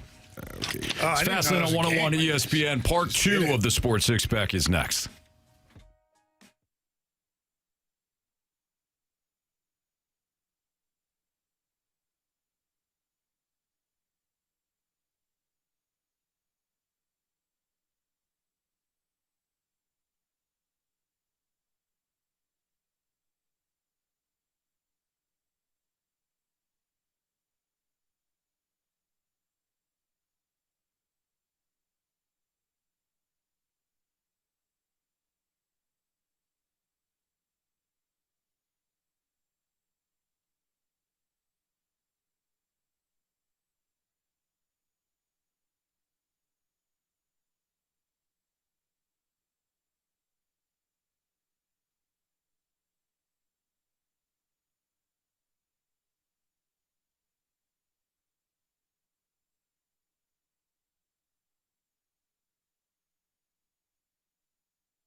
a question. It's time for the Fast Lane to answer your sports questions. I want to ask you a bunch of questions, and I want to have them answered immediately. Asking me all these weird questions. Answer the question. Answer the question. Answer me! Refreshed by Urban Chestnut. Urban Chestnut Zwickle Light Premium Light Beer. Live your lifestyle, St. Louis. It's official at Busch Stadium. Cardinals win 7-5 with the Orioles. Got a little scary again in the final innings, but the Cardinals do hold on to victory and salvage one game in that series against Baltimore. Following the Gauntlet, we will break down the one today. But we continue with our Sports Six-Pack right now. Kerry Davis, Jamie Rivers, I'm Anthony Stalter, Andrew Marsh, question 4. Question number 4. All right, the St. Chuck Cuck wants to know what if every major sports scandal happened today with social media and 24/7 coverage? Which legendary athlete's reputation changes the most? Oh, wow. Wow. There's been some serious scandals, but we got to think back like 80s and 90s in particular, maybe. Because, I mean, anything before that, I guess there's probably some in the 20s and 30s. Obviously, the Chicago White Sox, that whole Shoeless Joe scandal, Yeah. who knows what would have been reported. The Black Sox. Yeah, the Black Sox there. So that would have been an interesting one. But if we isolate the 80s and 90s before the internet was prominent. Boy, this is tough. It's a really good question. How much more information would we have had on the OJ case? That's what the OJ case. That would have been 24/7. They stopped How the much more do you NBA need? Finals. Anthony, come with me. I'm sorry. A lot more, clearly, because he was found not guilty. Oh, duh. Oh, boy. He was found not guilty. You're so not wrong, you would Kerry. need a ton more information. And in this news cycle, how things are said, they actually had a side-by-side of OJ on the highway and the NBA Finals, man. Like that, I do remember that. That's like... They split screened They it. split-screened it. Like, Yeah. the NBA Finals here and OJ driving down the highway here. The NBA Finals. Like, come on, man. Yeah. Knicks and the Rockets. I'll never forget. Yeah. It was crazy. It's crazy. So we all agree the OJ thing would have blown up, like, even bigger. I think Which that is which is really hard to imagine because it blew up big time It is, but in '94. But you only had a certain number of media members or stations covering. Imagine having unlimited stations, meaning all the social media accounts across the world Sure. would have been digging and posting. And I think there would have been a lot more attention, if that's possible, towards it. I feel like every documentary that I watch, there's like court cases that are shown and they have really depth coverage of it. And forgive me if I'm wrong. We don't see that at all anymore. These like high level court cases. Do you ever see that on TV anymore? You see You see some, but not a lot. And I think one of the biggest reasons is because of the OJ trial and the decision that was made by the Judge Ito, to allow cameras to be in the courtrooms, and how a lot of that influenced the jury. And not only did the jury in their defense, but like how the lawyers on both sides, prosecution and defense, how they kind of played to the cameras. So that it just became much bigger than it should have. And I think, Marsh, your question, no, I don't think we see it a lot because judges don't want that. They want it kept in-house so that nobody's playing to the cameras constantly.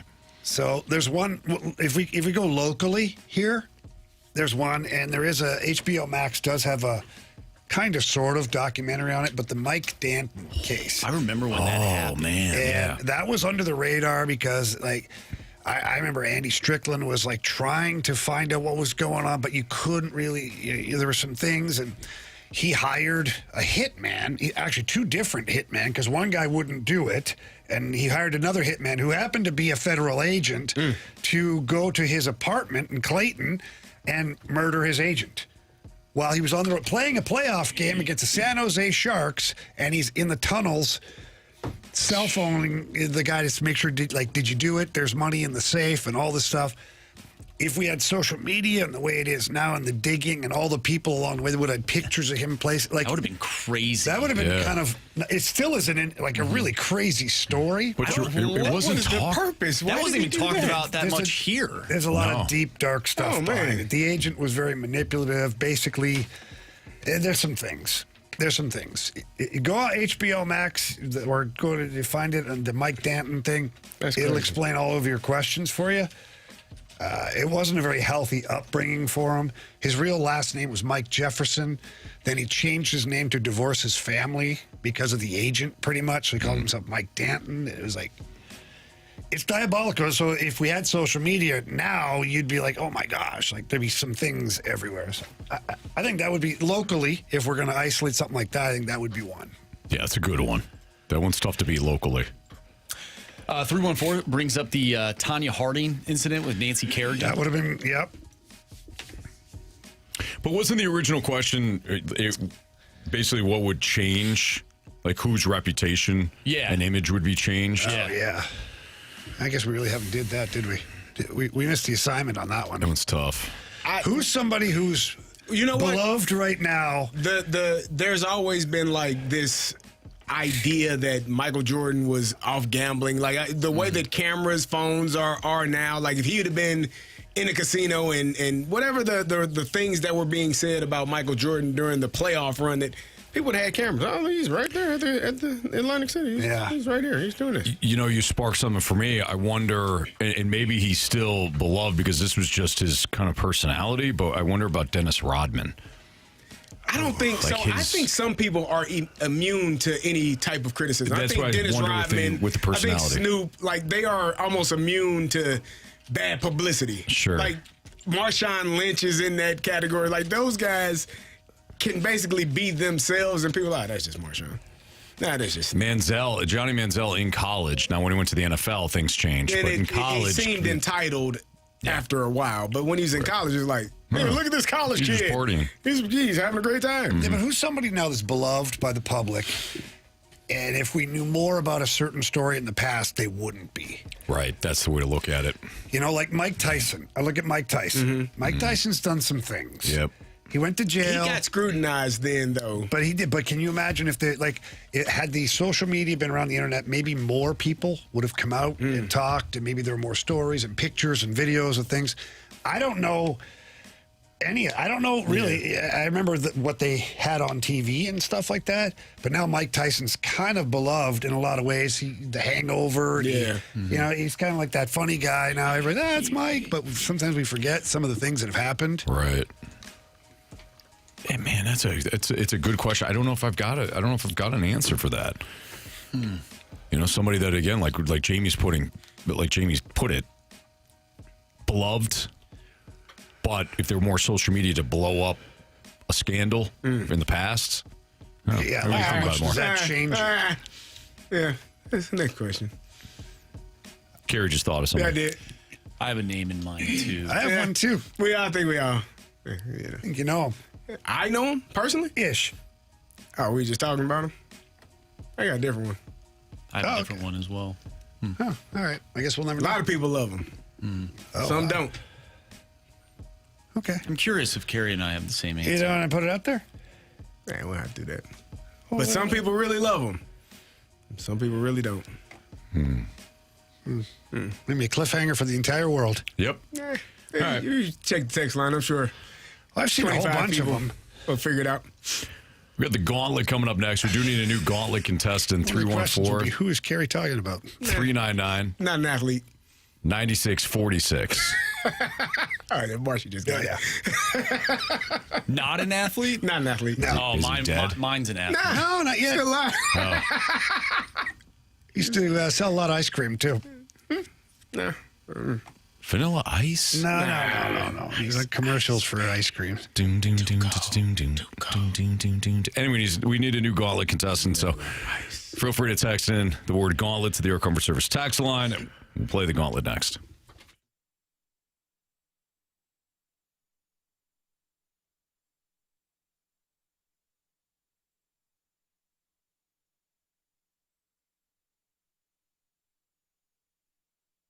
Auto Center's Nissan out in Herculaneum, Missouri. That's the best spot to go to when you're shopping for either new or pre-owned vehicles. Why? Well, they've got over 1,000 new and pre-owned vehicles ready to go on their lot. Right up I-55, just minutes from South County, you'll find their dealership. And when it comes to Auto Center's Nissan, they've got the best selection. They've got the best pricing, financing. Before you go in fact, go to autocentersnissan.com, pick your vehicle. Click the green Claim My Buyer's Bonus button, and you can unlock up to an additional $1,000 off the sales price. And they're vehicles that are already marked down significantly because they want to clear out, get new inventory, and want to clear it out by the end of the month. So now's the best time to go out to Herculaneum and shop what they got. More prices, more options, more vehicles. And right now, used inventory has huge price cuts at Auto Centers Nissan with savings in the thousands. And if you are looking for new, select new Nissans are available with 0% APR for up to 60 months. Plus, every new Nissan comes with a 30-day return promise. You will find your next new ride at Auto Centers Nissan. Tell them Stalter sent you. They're out in Herculaneum. AutoCentersNissan.com.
Warriors. 4 categories, 1 challenger. Can you survive the Gauntlet? Brought to you by Blue Note Roofing. Roofing, siding, and gutters. Visit BlueNoteRoofingSTL.com for a free inspection. It's Fastlane on 101 ESPN. Time to play the Gauntlet with Andrew Marsh, Kerey Davis, and Jamie Rivers. I'm Anthony Stalter. We've got Dave on the line. What's up, Dave? Hey, how's it going, fellas? Doing great, man. Appreciate you listening. Thank you for playing. Would you like to take on Andrew Marsh, CD, Jamie, or me in round 1? I'm going to go CD. Kerey Davis. Good luck. Thank you. You too. All right, 2 days in a row now. Kerry was selected. Dave, go ahead and tell Marsh to spin that wheel. Spin that wheel, Marshy. Oh, he's searching for it. There it is. Dave, what category are you open for today? I would tell you, but I know how this works. Good man. All right. So now the wheel is done spinning. So, okay, here's a pattern I've noticed. Dave, I know you're listening too. Is in the last 10 to 14 days, whenever somebody refuses to disclose what they want, which is fine, The wheel has just been pissed off and said, fine, you know what? You're getting random. It's random again today, Dave. Hey, that's even better. I haven't watched a football game since the Rams left, so I was just hoping that wasn't that. There you go, buddy. All right, maybe it works out for you. You're good to go here, then. All right, so you're going to get 4 random questions. Each one is worth 2 points unless you ask for the options. If you ask for the options, those questions are worth 1 point. Are you ready? I suppose. Okay. The Cars movie soundtrack from 2006 consists of songs primarily recorded by Randy Newman, but there is one song on the album from Rascal Flatts. What is the name of this song? Highway. Final answer? All right, question 2. The song I Don't Want to Be by Gavin DeGraw was used in the opening credits for what teen drama television series that premiered back in 2003? Options, please. Was it One Tree Hill, The OC, or Arrested Development?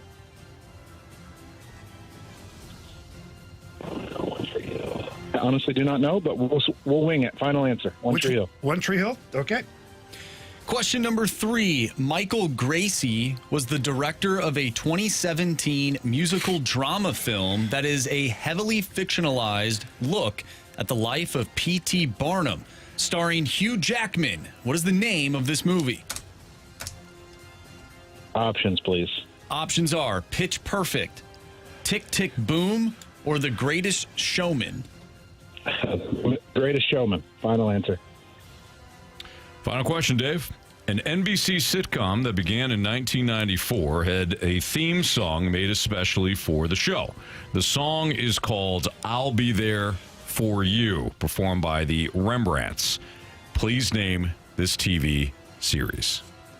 Friends. Final answer. All right. Good. Let's get Carey back in here. Very musically generated today. Yeah, I would say so. How you feeling, Dave? Not great. Really? We'll see. We'll see what CD brings today, I guess. Yeah, you never know. Definitely harder on the phone than it is listening on the radio. Well, this is true. I always appreciate when people admit that. I can imagine. Yeah, because when you're in your car, you're listening, no pressure. Well, if you're driving, too, you're paying attention to the road, 2 hands on the wheel, you know, trying to be safe. Hey, Carey, how are you? Hey, how's it going, fellas? Carey, your category today is random. And, well, you already ate it, so you didn't drop your lunch. I did It's not. not on the floor today. Nah, not yet. No, not today.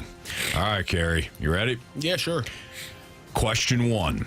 The Cars movie soundtrack from 2006 consists of songs primarily recorded by Randy Newman, but there is one song on the album from the Rascal Flatts. What is the name of this song? Only song I know is "Life Is a Highway." I wanna ride it. Oh, there you go. Is that the name of it? "Life Is a Highway." It's probably not the title of it. Gosh darn it! Let's go to options. Fast Cars and Freedom, Bless the Broken Road, or Life is a Highway? Come on, man. Seriously? "Life Is a Highway." Final answer. Question 2. The song I Don't Want to Be by Gavin DeGraw was used in the opening credits for what teen drama television series that premiered back in 2003? What was the name of the song? I Don't Want to Be. By who? Gavin DeGraw. I thought you said Jacob DeGrom. No. I said, wow. He's pretty talented, but I don't know. Maybe. I Don't Want to Be. Mm-hmm. And it's a TV series. Correct. 2003. Premiered. Probably Dawson's Creek or something like that. Is that older than that? Options, man. Was it One Tree Hill? That sounds right. The OC? That too. Or Arrested Development? Nah. Probably like One Tree Hill. One Tree Hill? Is that what it was? That's what the, yes. Options are? That's what the option is. Let's go with that. Option A, please. One Tree Hill. Final answer? Oh, yeah, sorry, my bad. Final answer. You think you'd know? Lock it in. Lock it in. All right, question number 3. Michael Gracie was the director of a 2017 musical drama film that is a heavily fictionalized look at the life of P.T. Barnum, starring Hugh Jackman. What is the name of this movie? Oh, man, I don't know. I might know it if I hear it, though. What was the name of that musical? Options. Options are Pitch Perfect, Tick Tick Boom, or The Greatest Showman. Ooh. I have no clue. Tick Tick Boom, The Greatest Showman, and what was Pitch Perfect? Pitch Perfect. Let's go The Greatest Showman. Final answer. This is rough, brother. Final question, CD. An NBC sitcom that began in 1994 had a theme song made especially for the show. The song is called I'll Be There For You, performed by the Rembrandts. Please name this TV series. Friends. Final answer. NBA on NBC. NBA. Round NBC. Ball Rock.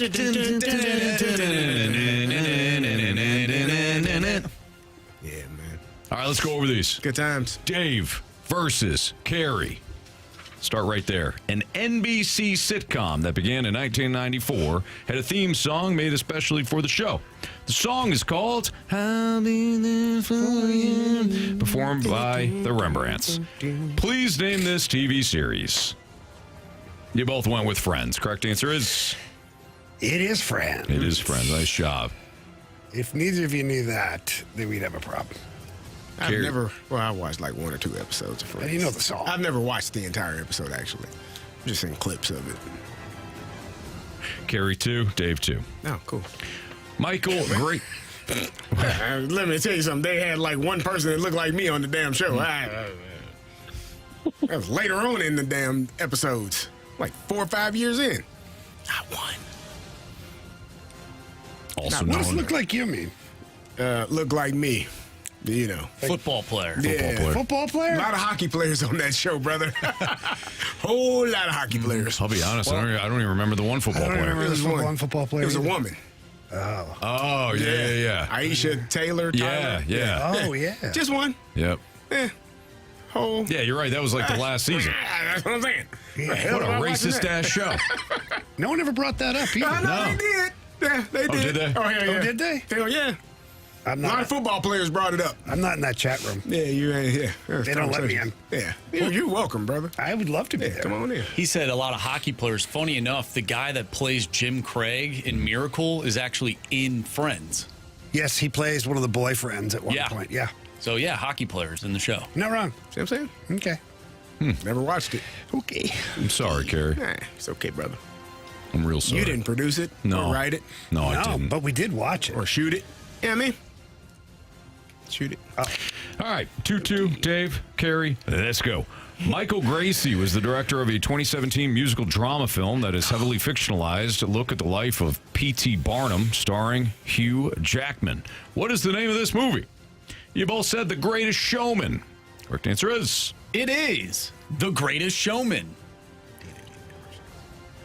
But both of you needed the options, which is why you got a 3-3 tie. Great movie, too. You guys, have you seen it? It's good. Yeah, it's real good. My daughter This made is us the watch it one night, greatest and I thought I was going to hate it. Yeah.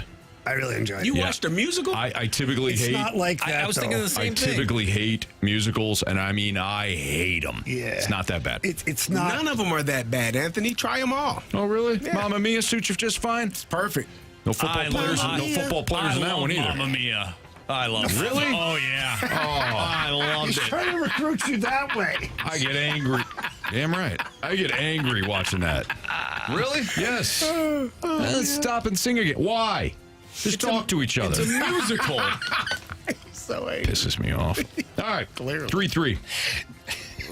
The song, I don't want to wait. No, wait. I don't want to be. I don't think it's the same song. No, it's not. Yeah. That is. That's what I Dawson's was Creek, thinking. wasn't it? Yeah, I don't know. No, the song.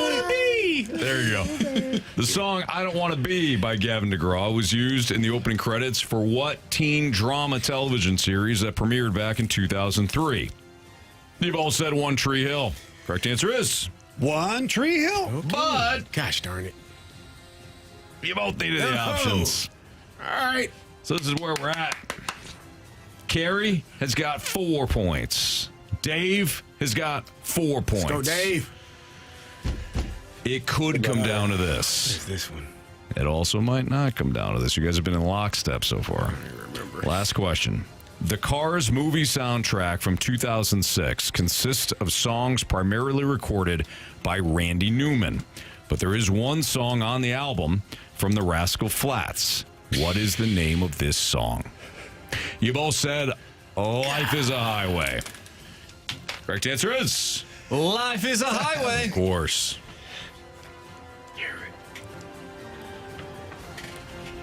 But Dave didn't need the options. Dave. You have chosen wisely. Dave, 6. Carey, 5. Dave, congratulations. You'll be back tomorrow to take on either Marsh, Jamie, or me in round 2. Nice work. Good job, Dave. I appreciate it. Good job, CD. That upsets me, man. I knew that one. Dave knew the I answer. said it. Didn't even sing it like you did. I wasn't. No, not at all. Give me the option. Great job, Dave. Take care, buddy. Thank you, guys. See ya. See ya. Carey. Oh, man. That's Xavier's favorite movie of all It time. is, man. I mean, when I tell you, I can tell you everything about Cars 1, 2, and 3, forwards and backwards. I watched that damn those movies. It was, my man wanted to watch it every day. Yeah. It was nothing else he wanted to do in life. Sure. But watch Cars. Yeah. So we're getting some pushback from the text line. Dave's phone crapped out in that answer. Life is a highway. And he went, highway. I heard. I heard Life is a Highway. I know. I'm just clarifying. I'm not You're doing causing your job, crap. Jamie. I'm just letting people know that. Yeah, we... And then He only said highways. What I'm getting here? What are we doing? Dave didn't answer correctly. Big Steve says. We'll go back and check the tapes. I actually think I repeated it going, life is a highway. He said, and then he said, final I answer. think that was for One Tree Hill. His phone was going we got in a and problem. out. Nah, I don't think there's any What's problem. going on with our system? I feel like every day we have these problems. Like it cuts out the first 2 words people say and then picks up after that. maybe they have bad cell phone reception. I don't know. I think everybody still has a flip phone. I mean, come on. Probably. Phones are crazy nowadays. They look like books now. They can just they can- iPads. they- Those you know, folding ones? The folding My ones. brother has one of those ones that folds up. I don't really like it. I think it's crap. Is anything... so, I was thinking about this the other Nice day. work, Sean. Takes great pictures, though. Oh, good. Anytime anything crazy's happening, typically people will whip out their phones and for whatever reason, instead of maybe helping somebody, they decide to That's record it. awful. Yeah, that is awful. But what I find funny is the people that have these giant like iPads, or they're phones, but they look like iPads, and they're just sitting there. They have the little cover on their phone, and it's like this massive thing, and they're filming. I go, why is that so big, and why do you have that in public right now? Let me ask you guys a question. If you carry a purse, and I'm not going to say man or female, but most females are the ones carrying a purse.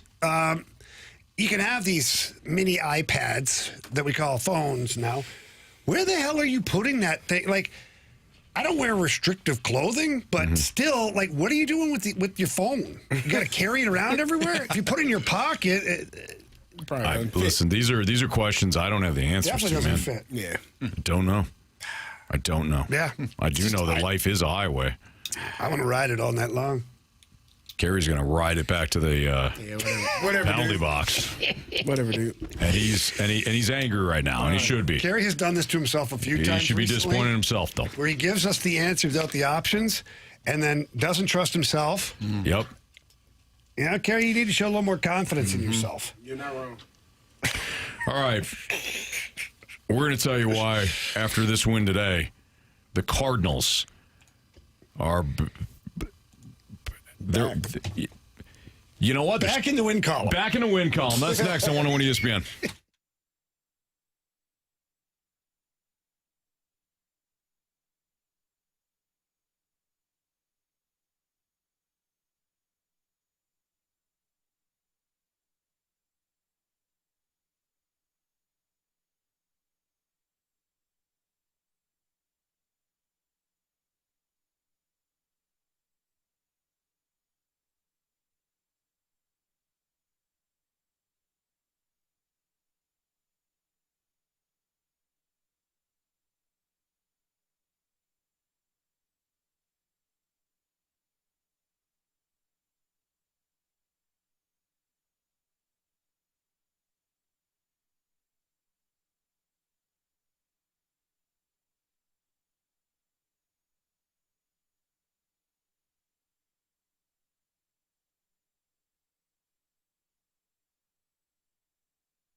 Jamie's one of the more positive teammates you'll ever have.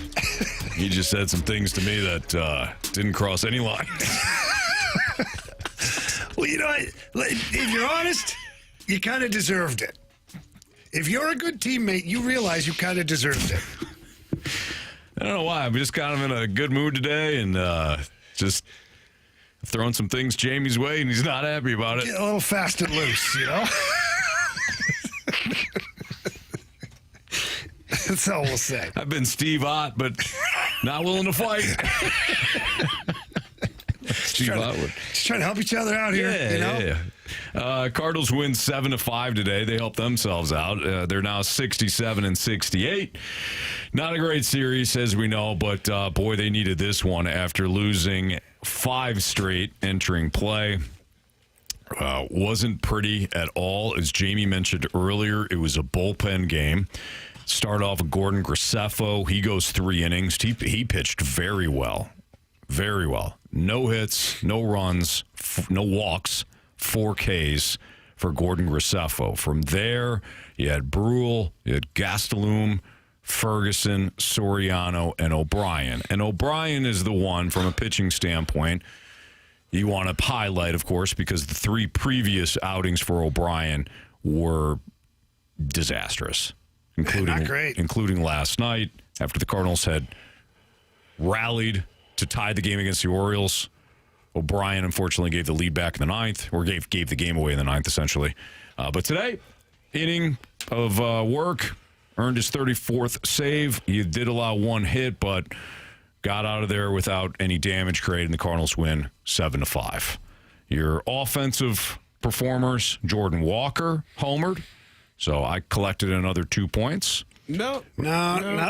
Sorry, Anthony. Did he homer? Or was it Jordan Walker? It was or a was day it Blaze game, Jordan? bro. Yeah. It was yesterday, his pick. It was Blaze Jordan. Oh.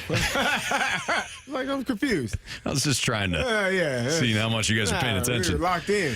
Blaze Jordan homered, and Urias homered, so I know you guys had him. I had Urias. Yeah.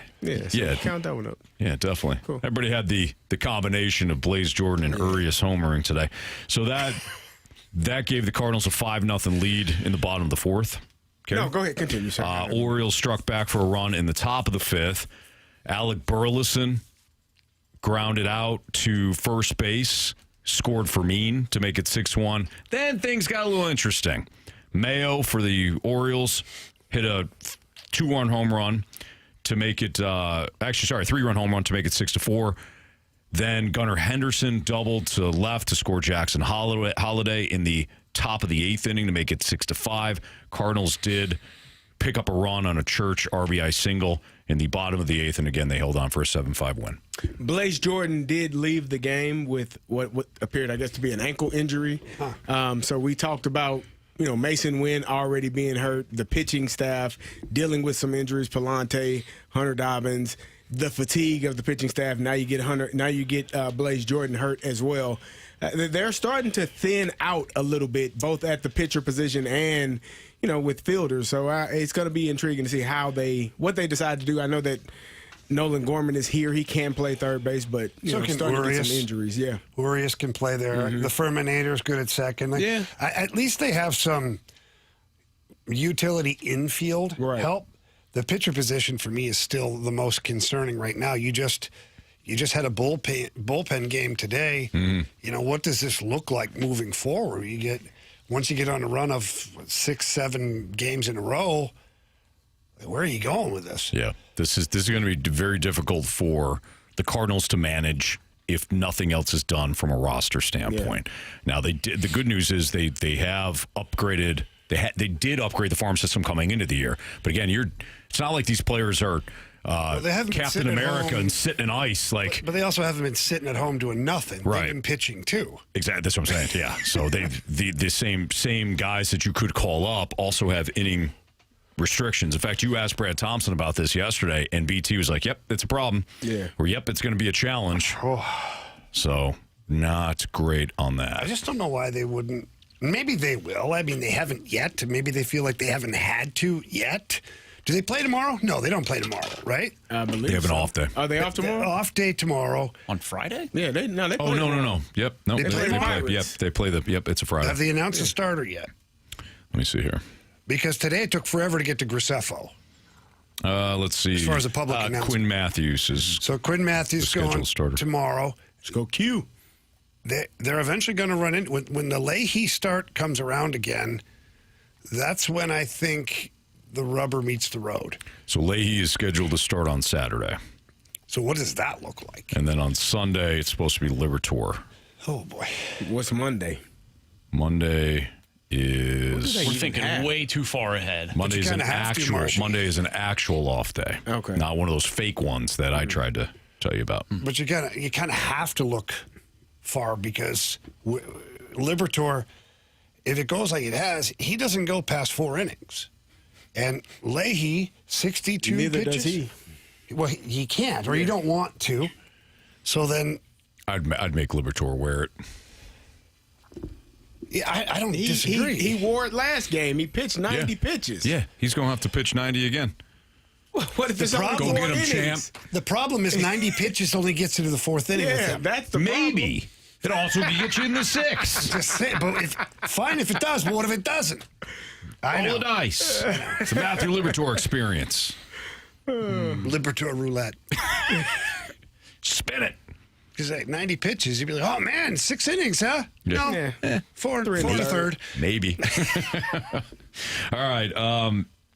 The Cardinals seeing what they've got. Like that's one of the things. Hey, they're seeing what they got. Here's my question to you guys. At what point does let's see what we've got become organizational indecision? It's next on 101 ESPN.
101 ESPN Sports Center.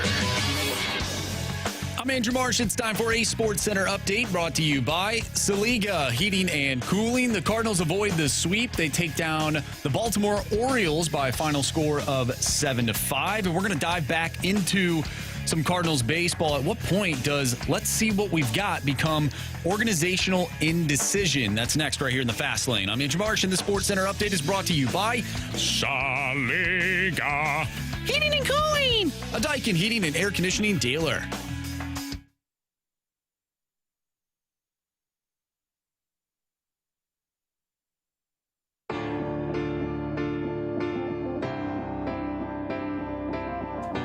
It's Fastlane on 101 ESPN, and as Marsh just said in the Sports Center update, you know, the Cardinals, if they give up too quickly on a player, maybe Jordan Walker becomes a star elsewhere. Hold on to a player too long, and maybe you have the next Dylan Carlson. I know the Cardinals are trying to figure out what they've got with certain players. Let's see what we have.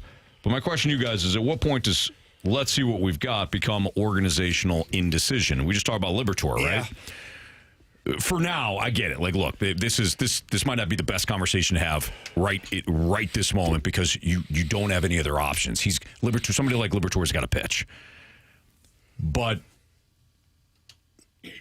don't they know what they have now with Liberatore? Like, there's no more. Let's see what we've got with him. At some point, I do think it becomes organizational indecision. We just we're undecided about what to do with this guy. I disagree right now with that thought. John Mozeliak. I'll hate your face. Tell me something that you haven't said wrong today about me. Such a jerk face today. Anyways. I love you. I love you too. John Mozeliak was organizational, what'd you call it? Indecision. Yeah. All those guys that he waited on too long or drug his feet on or what, all of that to me seemed disorganized. This is Chaim Bloom's first year completely in charge of everything. Matthew Liberatore was fine last year till the very end and things started to fall off. But he also got to the innings pitch max that he'd been at before, so maybe there was some fatigue. So naturally, you were going to run it back with him this year. Heck, he was your opening day starter. For whatever that means, they felt enough about him to roll him out there first pitcher of the year. I think they know what he is now. They're going to leg it out the rest of the way with him. But for the rest of it, and this is why also they've backfilled with a ton of pitching coming up through the ranks because they weren't sure about all of the Matthew Liberatore, the Kyle Leahy experiment. Is Andre Palante a big leaguer? Because every year it seems like they doubt him. Now it sounds like the organization is finally saying, yes, he is. For now, with the Cardinals, he's part of our five-man rotation. Wherever you want to put him, that's up to you. But he's there. He's a guaranteed 6 innings most of the time, sometimes 7. The rest of it, though, like, what do we expect in the first year of this rebuild? You just made way for Jordan Walker full-time, Alec Burleson full-time, Herrera to be able to catch again and DH because you moved Contreras out of there and obviously Burleson at first base. So all of these things, the first season of Chaim Bloom's not even over yet. So I don't see how it can be organizational indecision at this point. I think they know where they're at. They're just limited on what they can do right now in real time. In real time, they have a 40-man roster. You're either on or you're off it. And if you're on it and they're not sure yet or they're dragging their feet, and they also have to think about a lockout next year. Do we want to have a prospect who we think is really close on the 40-man and then that prospect's blocked because they're locked out next year because the AAA kids can keep going, but the 40-man can't, has to sit at home. Right. So I think there's a lot of factors in the way they've made decisions this year. I think they've gotten to answers on a lot of things, and I think that moving into the off season, if they're allowed to operate, and I hate to say if because of the lockout, I think you're going to see a very focused Cardinals organization, even at the deadline. Chaim Bloom was very focused on what he went and got, and by the sounds of it, he fleeced both teams with what he got in return from as far as a prospect pool is concerned. If this is 2 years down the road and we're still doing we're not sure and the question marks around it, then I'm like, he got to go. Yeah. Because he doesn't have an actual plan. He has the beginning of the plan, but doesn't have the back half of the plan. Right. It's got a good start to the movie. Yeah. Where are we going, though? And right now, he's had a good start to the movie, in my opinion. Where do we go from here? So I don't know that they. I mean, for this season, definitely you're not done with Matthew Liberatore just based off of circumstances. But I don't know that they actually have a definitive answer on him still, regardless, because he's striking people out. Like, he's still doing well in that department. Now, I'm looking at some numbers here, and in the National League, he's 7th in hits allowed in the National League. That's not good. It's not good. It's not great, Anthony, but he's 17th in strikeouts, which is good. Really good. So it's almost like, let me give you an example. If Nolan Gorman was batting .215, right? I know where you're going with this. But he hit 30 home runs. Yeah. What do you bat him 7th and let him go? So you're gonna play him every day. I think that's kind of the dilemma that the Cardinals are having, not for this season, but when you're trying to figure out what next year and years to come look like for Matthew Liberatore. Man, he's striking people out. He has the stuff to get it done. You saw it in his last outing. Oh, but he gave up 8 hits and 8 runs allowed. Like, you don't know when that inning is going to happen. And so I feel like when guys are talented and they do have certain things that other people don't have, you get a little bit longer rope. You give them a little bit longer leash, and you say, hey, we'll try to figure out the other part. How can we limit this? Because you're really good in this department. Like, you're doing outstanding in this department. We don't want to touch that. We don't want to mess with that.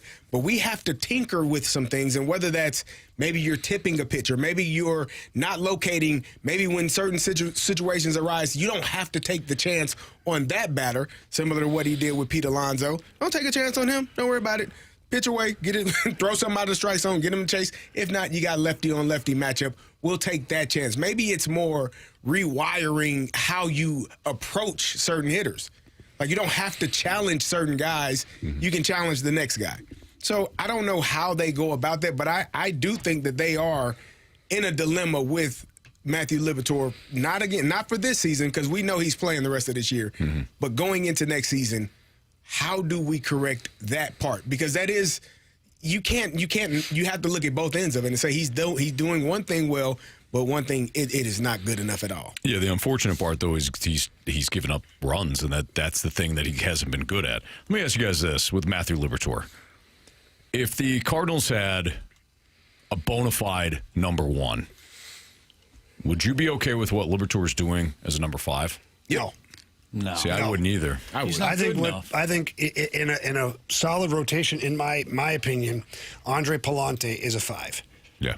I think McGreevy's a 3. Leahy can be a 2 or /3. Your 4, I don't know if it's Quinn Matthews. I don't know what that looks like, but Palante's Liberatore, for me, after all the years that we've seen him, I think he's a bullpen guy. I agree. That's just my opinion. I see McGreevy as a 4 and Leahy as a 3. Okay. In a competitive rotation. However you want to dice it, Liberatore's not. In my opinion, is not. I'd rather, Carey, to your question, I'd rather kind of work through it with a Quinn Matthews than Liberatore. Liberatore, you're kind of like, okay, I know what his stuff is. When it's on, it's on. When it's off, it's off. I'd rather see if Quinn Matthews can give me more effective overall innings. I think it would go back to who you think has the higher ceiling. Because if you're looking at both of those players and you say Matthew Liberatore, actually his ceiling is higher to be a more effective pitcher. But if you can never reach that ceiling. But you know, like I know, when you're talented, you get way more chances. And he's kind of had that, right? It's been a long time since he's been a Cardinal now. But he's still showing the high ceiling capability. But what if Quinn Matthews' ceiling is actually higher? Like, that's what I say. What if this is the other one is Liberatore? higher, then whoever is higher is going to get more opportunities. But like, what if this is Liberatore's ceiling? Then you're going to probably find a way to be in the bullpen. And Quinn Matthews not far behind him already. He'd probably have to go, okay, he might be able to get past that ceiling of what Liberatore is. And I don't know one way or the other. Like you, I'm not in the scouting meetings and the organizational debates about what Matthew Liberatore's ceiling is. I think John Mozeliak and the Cardinals at the time felt like his ceiling was obviously much higher than it was. But I think they found out over the course of the years that that ceiling keeps getting lower and lower, and we might actually be there right now. I was just thinking about this as we're talking about this certain situation, but like when are the Cardinals actually going to compete? Because this rotation, this bullpen, this is not a 1-year fix. They never said it was. No, I understand that. I don't even know if it's a 2-year fix. Yeah, but bullpens, you know this, Marsh. Bullpens can be so volatile. That's from fine. year to year. I think that's starting a quick fix. rotation, though. Starting rotation. So let's Depends fast forward on to the how. starting rotation just for a second. Because we said we like McGreevy, we like Leahy, we like Palante. Let's just say that's our 3, 4, 5. Fair enough? Sure. You do got to go find your 1 and 2. You do. Mm-hmm. Now, 2 years from now, is it Liam Doyle? Because he's tearing the hell out of it right now. Is it him? Maybe he's a 2 years from now. So but now you're asking a young pitcher to be a number 2 in a rotation. I'd like him to build towards that. Well, that's what the next 2 years is for him. No, I understand. I mentioned yesterday, Anthony, I'm like, let's look at the Milwaukee Brewers starting rotation. Their worst pitcher, Dustin May, who, oh my gosh, he got smoked last night. Poor guy. He'd kind of be your best pitcher. I mean, Kyle Leahy's been fantastic. Yeah. But what Dustin May was for the Cardinals, he's their 5. Yeah, you are. But the You're not even close. Firmly The Brewers behind have the also Brewers. been doing this particular song and dance for a number of years. Well, I completely It's understand. not a 1-year fix for the Brewers. I'm just looking at where they're at right now. I'm like, I don't know, 2028. That seems kind of. I don't know about that. The more I think about But it. what if in 2028 they started to be more competitive? Like they're in the wild card, but then 2029, 2030, 2031, you've got a perennial playoff team for 5 or 6 years after that. For sure. I wonder, what do they need to go out and get somebody? Well, they kind of alluded to the fact that they would once they feel they're in a good spot. So until they prove us otherwise, meaning until they prove that they will do it or they won't, we got to take them for their word. And so far, Chaim Bloom has not BS'd anybody so far. Yeah, I agree. All right, it's Fastlane on 101 at ESPN. Andrew Marsh, Kerry Davis, James Rivers. I'm Anthony Stalter. How important is it to have the right stars and coach? Obviously, it's incredibly important, but Jamie will explain why. Next on 101 ESPN.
It's the Fastlane on 101 ESPN. Kerry Davis, James Rivers, Anthony Stalter, Andrew Marsh. So Andy Reid was on with Jason Garrett on the Coach to Coach podcast, and one of the things that they were discussing was how to coach, not only just coaching stars, but criticizing stars when they need to be criticized. Here's Jason Garrett and Andy Reid. Okay, but you're in a team meeting room, you're in an offensive meeting room on a Monday, and a player's repeated the same mistake over and over and over again.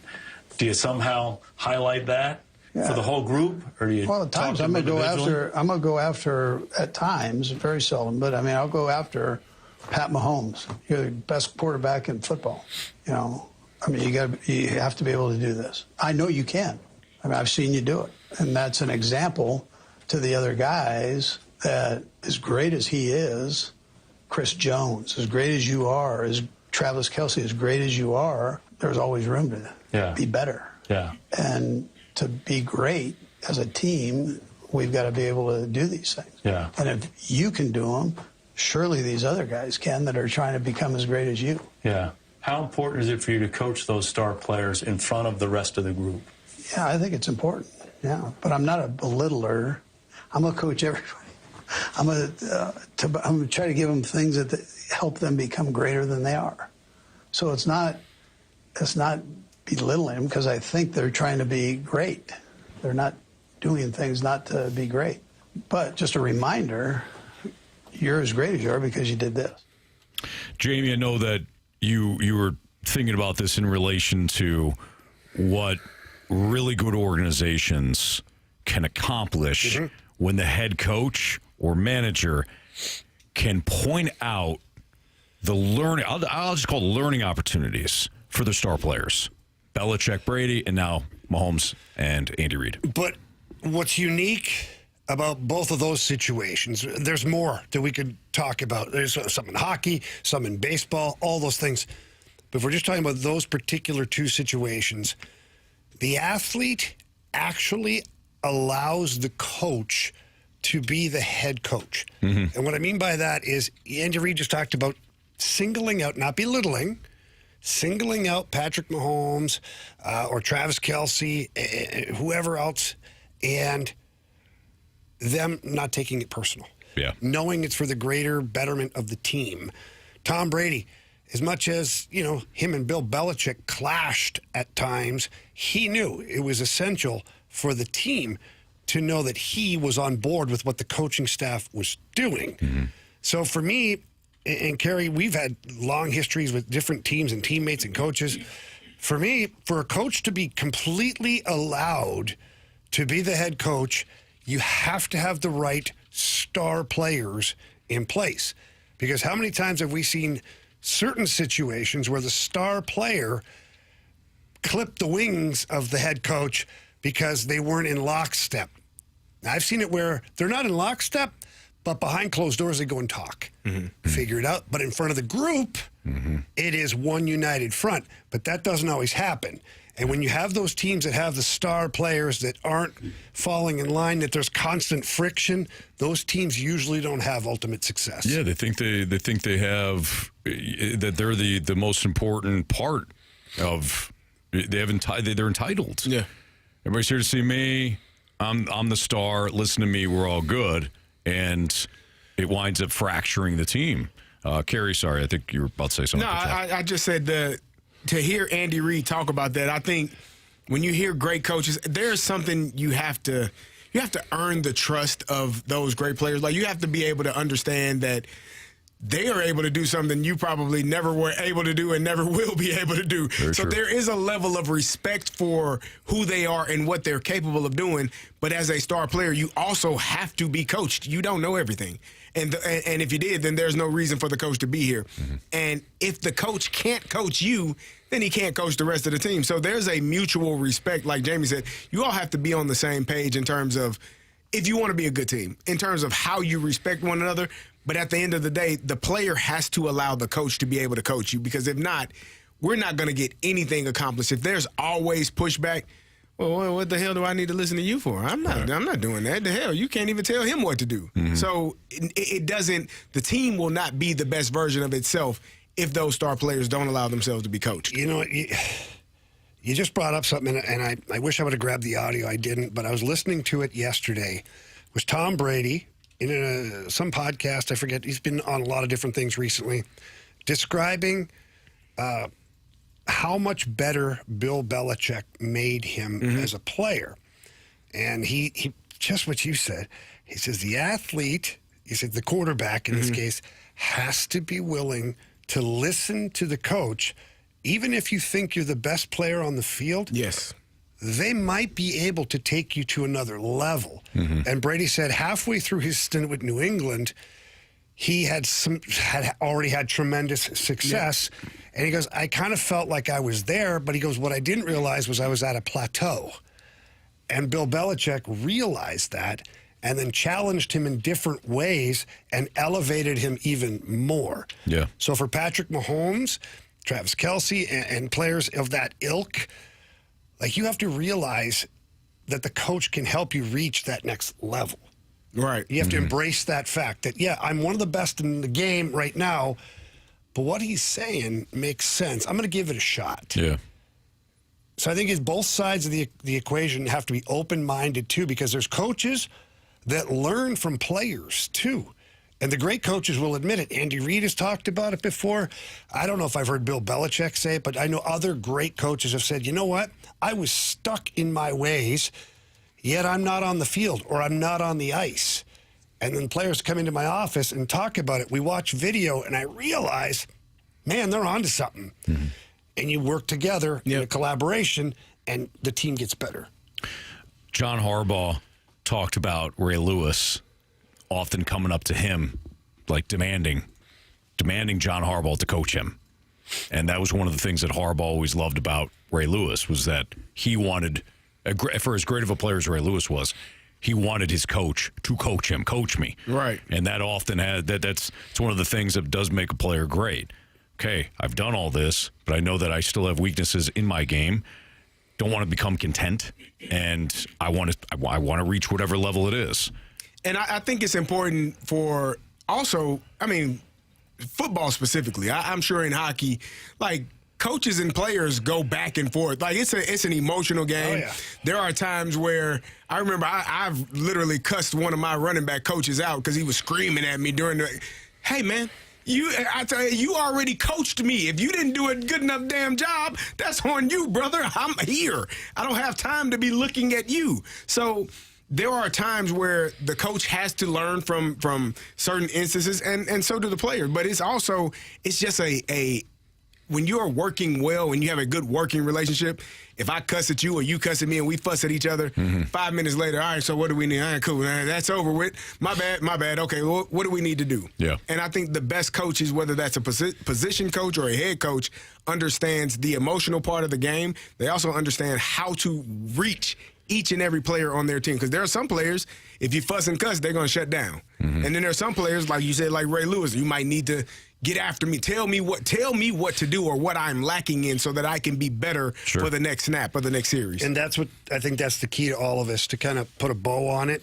is the two things you just talked about. Player like Ray Lewis that says, coach me, correct me, coach me, whatever. The player that gets butt hurt by being coached has to have a Ray Lewis on their team. Yeah. So that you can learn that you want to be coached. Yeah. Don't take it personal. Right. Coach me up. Because if you can coach Ray Lewis, Patrick Mahomes, Travis Kelce, Tom Brady, you name it, Peyton Manning, then player X, Y, or Z who sits there getting their feelings hurt, if they can't be coached, they need to be cut. Correct. Yeah, no doubt. That's Jamie Rivers, Kerey Davis, Andrew Marsh, and Anthony Stalter with the biggest question of the day next.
Fastlane's biggest question of the day. Presented by Banner Construction, the experts in James Hardy siding.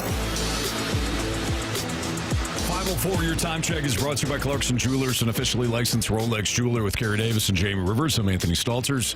Andrew Marsh with the biggest question of the day. All right, gentlemen. So earlier today, the Cardinals selected the contract of right-handed pitcher, RHP, Jamie, Cade Winquist to the Major League roster. And BK and Ferrario were talking about this specific situation, which led to BK possibly critiquing Chaim Bloom. Let's take a listen and then answer the question, is there any fair criticism for Chaim Bloom in 2026?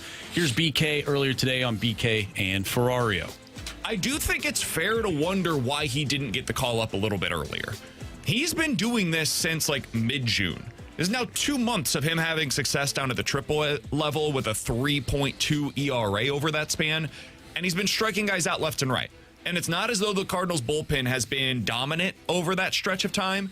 And so if there is a criticism of this new regime, for me, it would be this. They have been a little slow to the trigger with overhauling the bullpen.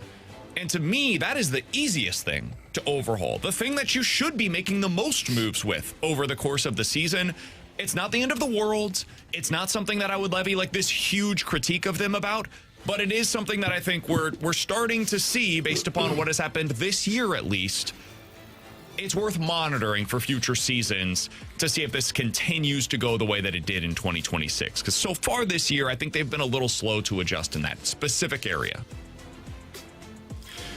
So you heard BK's critique. Do you agree with him? And two, do you have any critiques for Chaim Bloom in 2026, even though we already know what kind of season it is? Chaim can do no wrong in my eyes.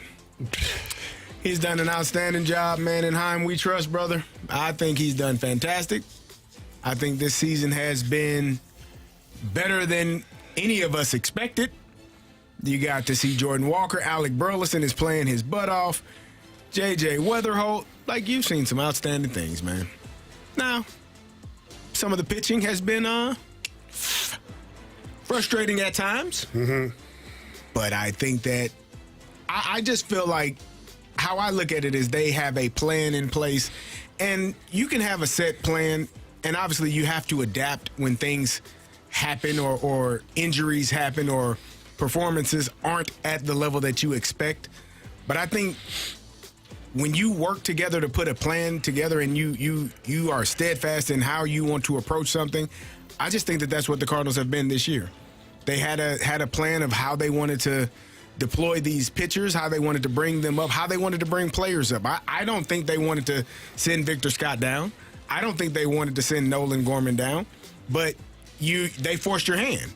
They weren't playing to the level that you needed, and you had to move in a different direction. Same thing with the catcher position. The players weren't performing well enough, and Jimmy Crooks was at the time in the minor league. So let's give him an opportunity. I just think they have had a plan, and for that plan, they are kind of steadfast in what they're doing, and they're sticking to it. Yeah, I think, look, hindsight's a wonderful thing to knowing now what we know about some of the guys in the bullpen or some of their performances. You go, oh, well, we should have done this. Well, that's easy. Mm-hmm. But in real time, these decisions are certainly more difficult, and I don't know how many times that I've said this. The Cardinals have had a very specific plan for every part of their roster at the major league level and the minor league level since Chaim Bloom officially took over. The fact that they won some baseball games, were in the playoff run for a little bit, that was not in the cards, pardon the pun, was not in the plans for them. It was nice that it became part of the plan because in doing so, you got some answers on certain players. The guy CD just talked very positively about you got good answers on those guys. Mm-hmm. But we don't know what the plan was for, ultimately, for guys like Swanson, Fernandez, Brule, Romero. Like, was he always going to be traded? Was he not? Like, and I'm just talking about bullpen arms right now. We don't know. And they had Roy Croft, and they kept rolling him out there, but they figured it out finally and got rid of him. Yeah. And Swanson is gone. Magic Raddick. They've done some things, but when you're taking over a team in this rebuild or build or whatever the hell they want to call it these days, you want to make sure you don't want to do the John Mozeliak hanging on too long, and you don't want to do the John Mozeliak of trading a guy before he hits his stride. Mm-hmm. So you're trying to find that middle ground to where you're not hanging on too long and you're not bailing too quickly. And I think in order to do that, you have to evaluate properly. I think they've done it. I don't know what else you want from Chaim Bloom in year one of what was supposed to be a really bad year. They prepared you for the boat to sink, but it didn't. Mm-hmm. Someone had Flexol. Or Flex Seal. And sprayed it on there and kept the boat above the water for a little bit longer. Yeah. Now that Flex Seal, as we know, doesn't last. That thing works. The commercial told me so. Well, commercial's only, a minute? Yeah, man. Yeah. So that commercial showed me a Cade lot. Winquist, as good as he's been in his last, 8-9 outings, we'll see what it looks like at the major league level. We did get a fascinating text, in my opinion, from the 314. Do you guys think that because the bullpen is the easiest element to turn over, that they are focusing on that last, which is why it looks like they are taking long to react? Could be that, yeah. Could be. Here's where I'm at with this. One, we don't know what each player's develop, like Jamie was saying about the development process. We don't really know what the game plan was. So in AAA, whether it's Chaim Bloom or a president of baseball operations someplace else, he needs to rely on what he's being told by the minor league coaches. I don't know what the specific. We have the stats, but we don't know what the game plan was. Yeah. We don't know what the scouting report said. Maybe it was their internal projections. Exactly. Maybe it was, hey, I know that Cade Winquist has got some eye-popping stats, right? Some really good numbers.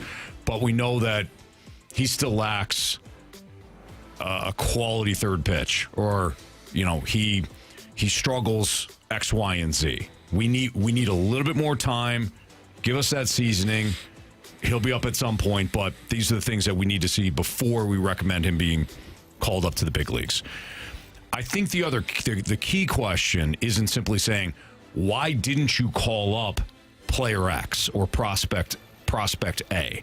I think the better question would be, was the major league roster clearly struggling at a certain position? Was there a capable player in the organization who could reasonably help? And did the front office have a compelling baseball reason not to give him that opportunity? And maybe in Cade Winquist's, in his case, we know the bullpen has struggled. We know that there has been, at least the stats have told us, there's a capable player within the organization that could have helped. What we don't know is if there is a compelling baseball reason to bring him up. And that compelling baseball reason doesn't always have to be, this guy sucks, send him back down, bring up a new guy. It has to be, we know that he's on track right now to pitch at the big league level, and let's see how it goes. Do you, because I'm looking at, he's 26 years old. That's not, and a rookie, right? Not had any opportunities in the big leagues as of yet. Mm-hmm. Is that also something that you look at, or that you think that they look at? Maybe they're looking more at the timeline or the youth, the younger players that are progressing in the system, and you're thinking that those are the guys that you want to give the opportunities to. Not saying that he doesn't deserve it, because I don't know. I haven't seen him. Mm-hmm. But do you think that has something to do with it being an older player, kind of being that 4A player versus a AAA player, and trying to decipher who he actually is? Do you think that could have anything to do with it? Let's see his journey here. So 4 years in here, or no, 5 years. So he's an 8th round pick in 2022. Made his debut in Single A in 23. He was not good. He struggled. He's also a college player. And he was a college player. Yeah. Yes. University of Texas. Played High A in Peoria in 2024, and then Double A in 2025. Then the Yankees selected Winquist from the Cardinals in the Rule 5 draft. They announced that he made the opening day roster, but then he was designated for assignment, so then he had to be returned to the Cardinals because he didn't spend the entire season on the 40-man roster. it sounds like this is a pitcher who has struggled with the minor leagues. The Yankees took a flyer, didn't like what they saw, gave him back to the Cardinals, and then he compiled a really good season, and now he's getting his call up. Honestly, this all makes sense. Like, the timeline makes sense. So, no, Kerry, to your question, I don't think with him specifically, it was a case of like, we got these younger guys in the organization, might as well give the 26-year-old an opportunity. It just sounds like he's had a really nice season for the Cardinals and the minors, and they're running, this bullpen is running out of gas. They're running on fumes right now. Not Gastelum, though. Not Gastelum. I've actually enjoyed watching him pitch. He kind of struggled, Apparently he was tipping his pitches. Yeah, but he was nasty in AAA. Isn't that the perfect excuse, too? Hey, listen, got my ass handed to me today, but we'll fix that. I've been tipping my pitches. They knew what's coming. I didn't hear it from him. No, I know, but yeah, wouldn't it be like? Wouldn't you just say that about every struggling pitcher? We could. I just take them. This Jamie Rivers guy, you know he's got talent. He's got a lot of talent. He's got a 9 ERA, but we fixed it. He's tipping his pitches. Yeah, it's good. They knew what was coming. Yeah, man. It makes you feel better. It's called 88 Rooster High. Yeah. You know? That didn't help. Location didn't help. It's tipping those pitches, though. I was tipping that cement mixer. Yep. Just right into the zone. Marsh, any other thoughts on this before we close this? No, I'm kind of in the same line as you guys. I think as a fan, obviously, throughout the year, you would have liked to seen something happen with the bullpen, especially when they decided to make the move offensively to give this team a spark. It didn't really seem like they did that on the bullpen side, but we're just fans, right? We can only hope for so much, and the Cardinals only have so much organizationally right now that are ready to make the jump. So, I mean, you can make an argument. Tough. You can make an argument that they could have brought some players up before they actually did. Maybe that would have made a difference. Who knows? A difference regarding what? Record-wise, I don't know. But if that was never the objective. I'm not saying that it was. Yeah, I'm not saying that it was. Like, we don't know internally, like we talked about yesterday. Fans and media, we don't know. We don't know. We absolutely do. We do not know. But because they didn't do that, you leave the idea out there that they could have done that and it would have made a difference, even though we'll never know. So it is what it is at this point. Yes, it is. I will say this with pitching, though. Like, bringing a hitter up, certainly that can be a challenging decision because of all the things that factor. When it comes to pitchers, the pitch, how many innings, pitch count, wear and tear on the arm, schedule, routine. I mean, there's a lot to consider. My question is, what the hell were they going to do if they actually did make the playoffs? I know the season, we still have a month left, but like... We win it all besides that. I mean, who was going to pitch? Pedro Paez? Once you get to the playoffs, man, that's... He did get Schwarber out. Anything's possible, you know? Yeah. They had adrenaline rushing and all that. I will say this. Now, you posed...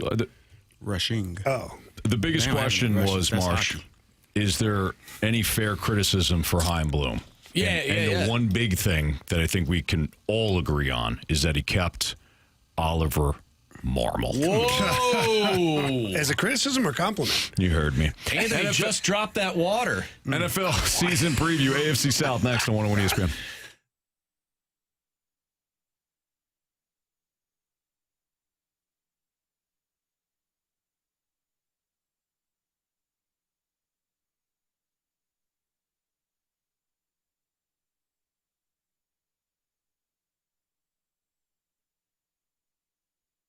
I'm going to share some advice with you if you're a homeowner and you pay attention to things. A little advice could save you some money down the road.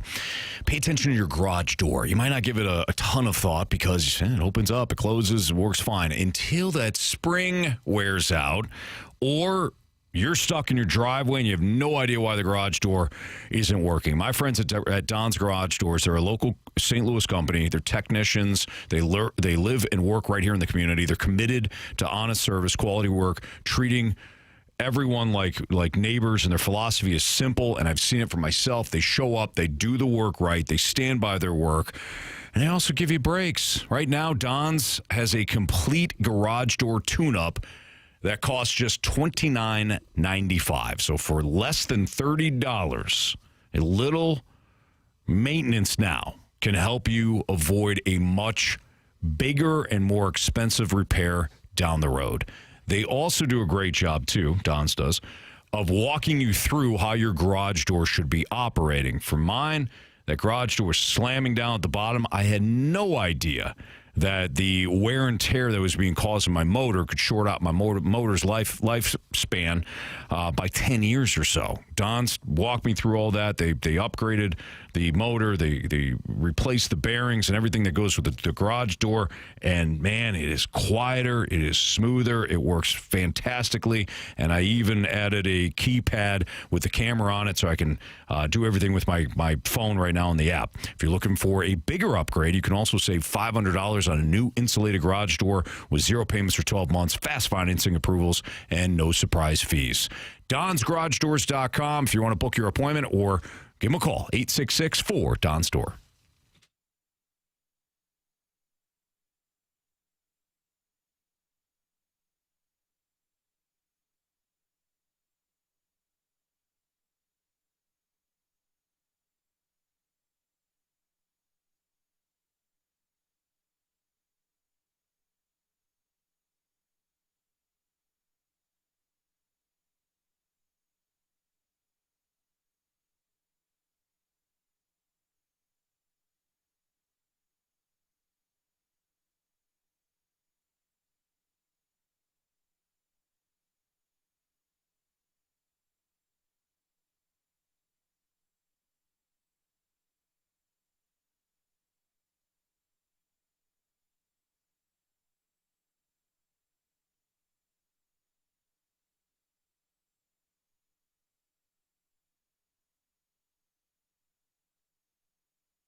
Time to go around the NFL with a Fast Lane season preview of the AFC South.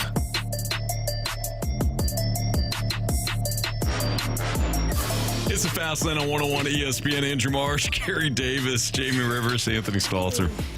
Boy, we have laughed today. Laugh, laugh, laugh, laugh, laugh. No doubt. All right, we continue our NFL season preview with the AFC South. The AFC South, biggest strengths, weaknesses of each team, biggest question marks surrounding each team. Is this the best division in football? Why don't we start there? Is this the best division in football, guys? No. That's not on the sheet. Yeah, it is. The AFC, who? What? Look, the South? Is this the best division in football? Man, hell no. What?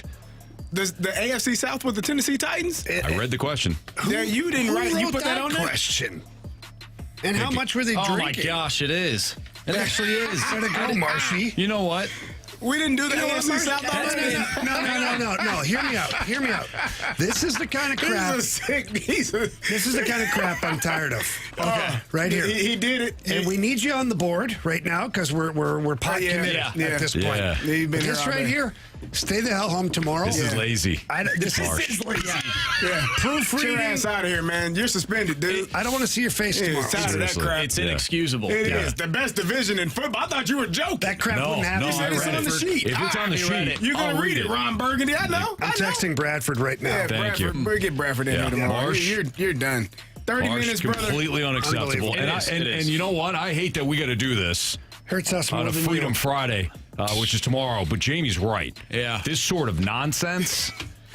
It's happening too much, brother. It is. So you got to get Best out of here division tomorrow. in football. The AFC South? Is he kidding me? Didn't even read it. I don't think any of us did. That's it. I'm quitting radio. No, No, I'm actually not doing that. No, be back on Monday. Can I explain a little inside? Yeah, this is actually pretty easy. So the first division that we did was the NFC West. Yeah, that might be the best division And so in football. I have all of the questions. I keep it on our sheet, and I just changed. I changed the division, and I changed the teams. What I did not change, and we actually did not ask this question when we did the NFC West: is this the best division in football? You know he's going to read the damn thing. Totally forgot He's that gonna it was read on it. there. And I've left it on there for every single division that we've done so far. And Anthony decided to read it for the AFC South. That's right. So, Anthony, tell us why the AFC South will be the best division in football this upcoming season. Oh no, I'm trying to spin it back on I'll you, just answer the question. Is this the best division in football? Absolutely not. Neither. Is this the worst South. division in football? No, that'd be the NFC South. That'd be the NFC version of this. Yeah, I don't know, man. Head to head, it might be close.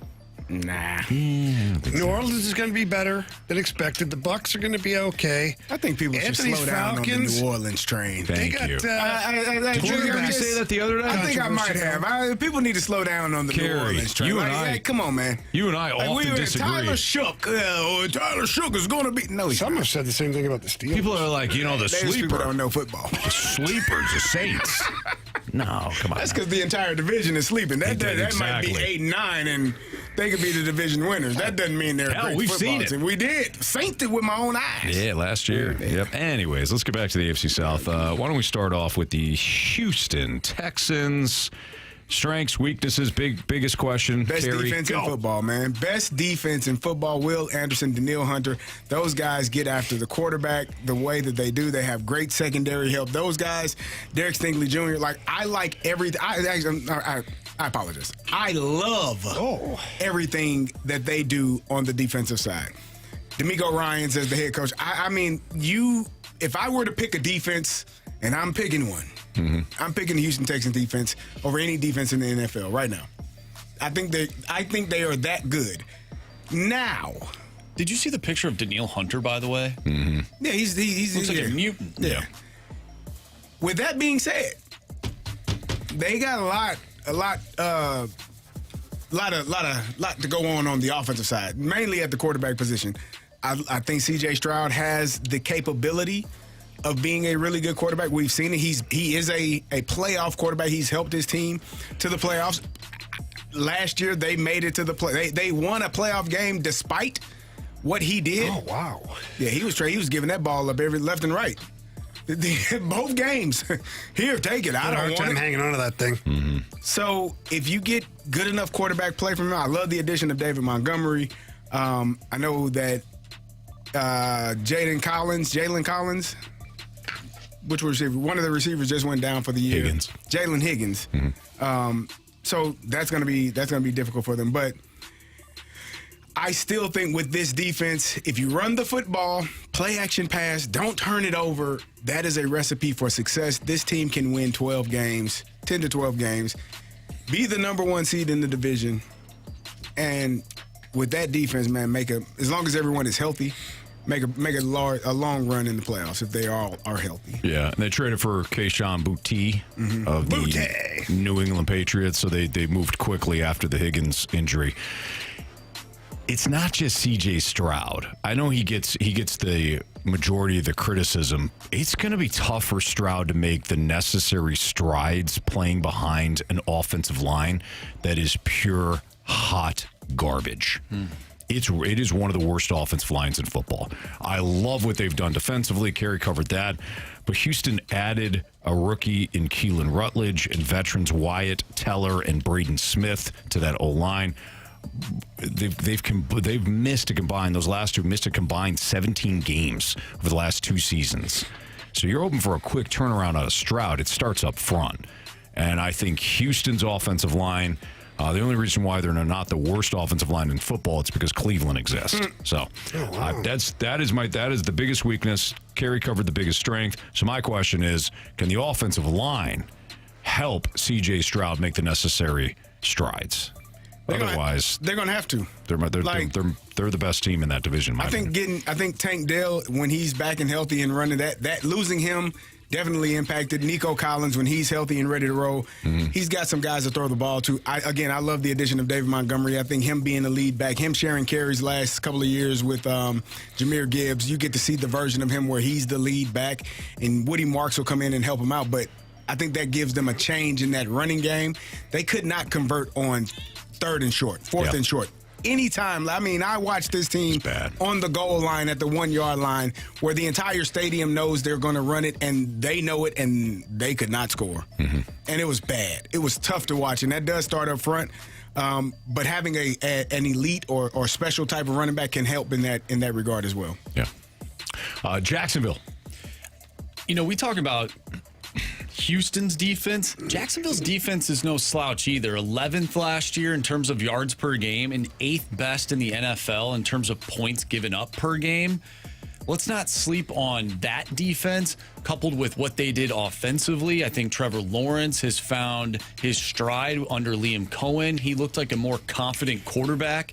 I still think Jacksonville is a dangerous team in the AFC South. So these two teams are going to go back and forth, but I don't think we should sleep on Jacksonville, even though you might not believe in them. And they've struggled to put together back-to-back really good seasons throughout their entire history. But I think Jacksonville is going to come back playing the same type of football. I think Jacksonville, though, the other thing that they did really well last year was they stopped the run. So they forced teams to be more one-dimensional. However, they don't have a great pass rush. I think they were 19th in pressure rate last year. The secondary, though, is pretty solid. I do wonder about the running game for them. I hated them losing Travis Etienne or Etienne or whatever you want to call him. I hated that because I thought he had a great year last year, and I thought he was an electric back that can catch the ball out of the backfield, ran the ball really well. We'll see what Tootin is able to do in picking up that slack. But, I just did not like him being able to leave in free agency and end up in New Orleans. I think that can be a detriment to what they did offensively. I think Brian Thomas Jr. is going to have a rebound year. I thought he was struggling to start the year last year. A lot of drops, a lot of missed passes.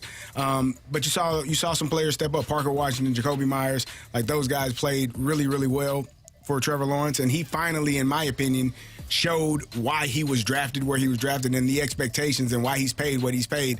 Last year was the first year I actually saw it from him. So I would hope that he can rebound from that. Repeat that and do it again this year. It's a two-horse race in this division. It's the Texans and the Jaguars, and I'm anxious to see what this offense looks like with another off-season of preparation and a training camp under Liam Cohen. Yeah. I'm anxious to see. Trevor Lawrence has, when you look, if you describe a quarterback of what a quarterback should look like as far as height and ability and things like all the things, that's the guy. That's the model. That's the blueprint. Yeah. Now, can it all work together at the same time? It worked pretty well last year. He still had some hiccups. But can he also take the next steps with Liam Cohen?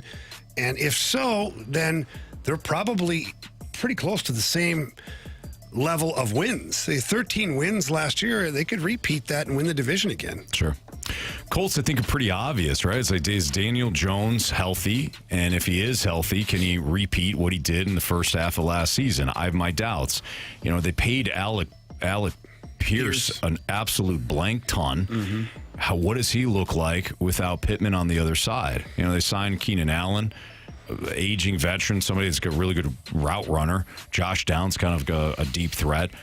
I think the offensive line's good. We know about Jonathan Taylor, but it really does start with Daniel Jones's health. And again, do you buy into what he did in the first half of the season last year? I think the offensive line is one of the best offensive lines in this division. Solid, they do a fantastic job, and you see that how well they run the football with Jonathan Taylor. I actually really like Josh Downs. I think if he can stay healthy and stay consistent, I think he can be one of their best receivers. I thought he should have been, last year, but just dealt with some injuries and not being able to play as much. But I do like what they have offensively. The question, as you said, is Daniel Jones. Mm-hmm. Is he completely healthy? He had I think a fibula or tibula issue, and then he tore his Achilles.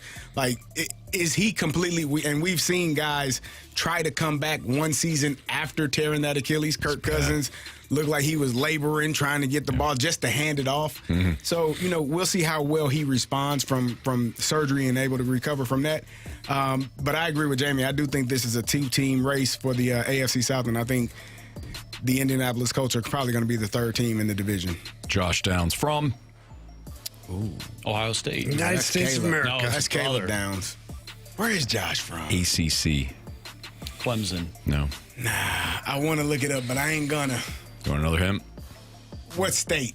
Is that going to be too easy? Yeah. North Carolina. Yes. Is he? Yeah. Oh, shoot.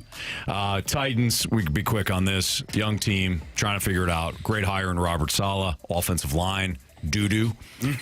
Cam Ward, loads of talent. I think he's going to be good when the team gets better. Here's the thing about Cam Ward, that they had so many dropped passes last year. I think he's actually going to be, if they catch the football, Calvin Ridley, Carnell Tate, they drafted in the first round. If they actually catch the ball, they might surprise some people. I just think Robert Saleh was the wrong hire for that team. Should have hired Kerry Davis. Sure. Yeah. I just think that when you have a young quarterback like that and you have offensive line problems, why would you go hire the defensive guy? I'm sorry. I just think he was a wrong hire for that particular job. Doesn't mean they he got can't Brian coach. Daboll as the OC, though. So that, I think that can help. That will help. Yeah. But still, I just think, I don't know. Missed the opportunity on Stefanski. How do you want to Would you have rather had Robert Saleh? See? You know what, Anthony? You're just not, he's not happy with anybody. Actually, I probably. He wants Raheem back. Actually, my next coach is in Minnesota right now. Yeah, Kevin KOC. O'Connell? Yep. Let's go. Marcia hates him. No, I don't. He wants to trade. We'll update you on the latest with Blaze Jordan next on 101 ESPN.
101 ESPN Sports Center.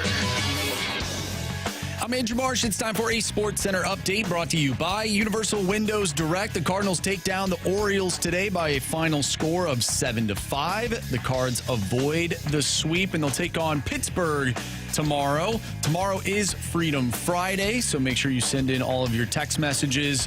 Send all of your segment ideas. Freedom Friday is tomorrow. If you missed anything from today's show, make sure you go to 101ESPN.com or check out the free Dobbs Tire and Auto Center's 101 ESPN mobile app. Just head to the podcast page and you'll find all of our shows there. And it's all brought to you by the Schaefer Door Company. I'm Andrew Marsh, and the Sports Center update is brought to you by Universal Windows Direct. You'll be saying, I love my windows.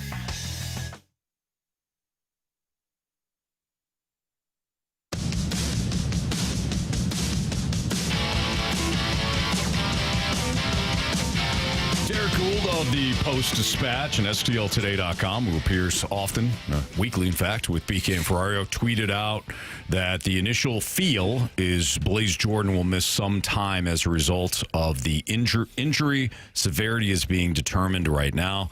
Blaze Jordan was helped off the field earlier today by Ollie Marmol, and an athletic trainer for the Cardinals. Wasn't putting much weight on the foot. It was his left foot.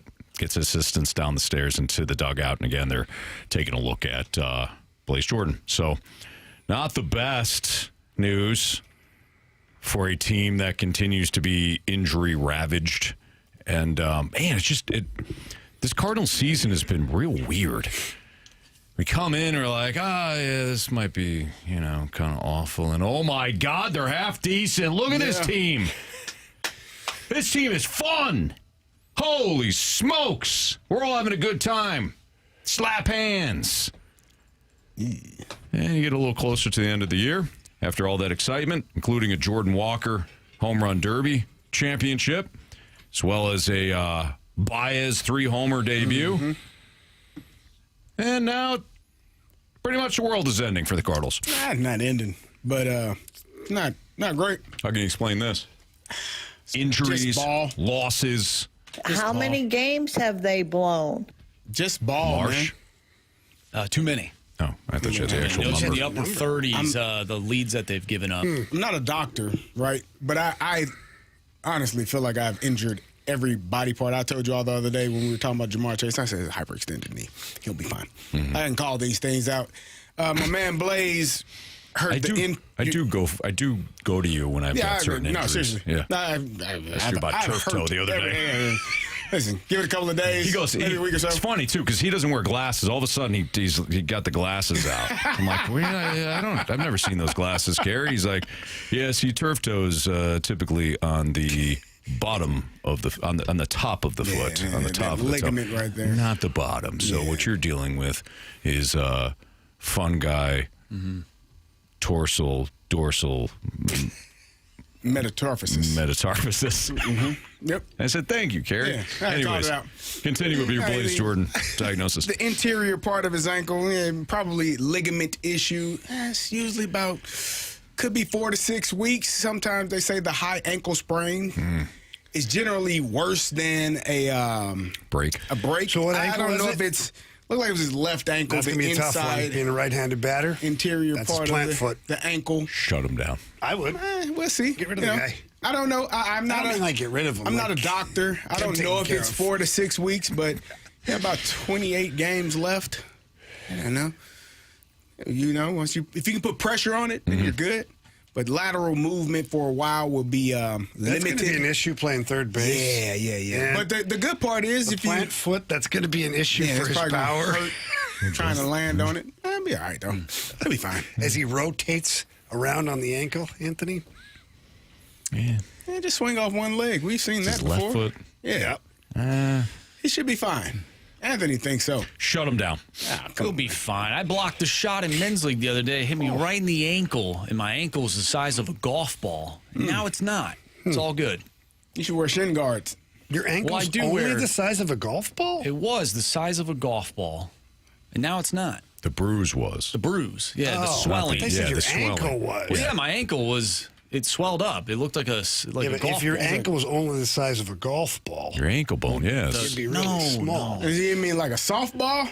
No, that's way too big. Oh, okay. A golf ball's like this big. Yeah, but if your whole ankle was only the size I think he meant the bone. The bone. Yeah, the bone. Ankle bone. I was just wondering. Which is connected. I did pay attention. I had questions. Guy didn't answer.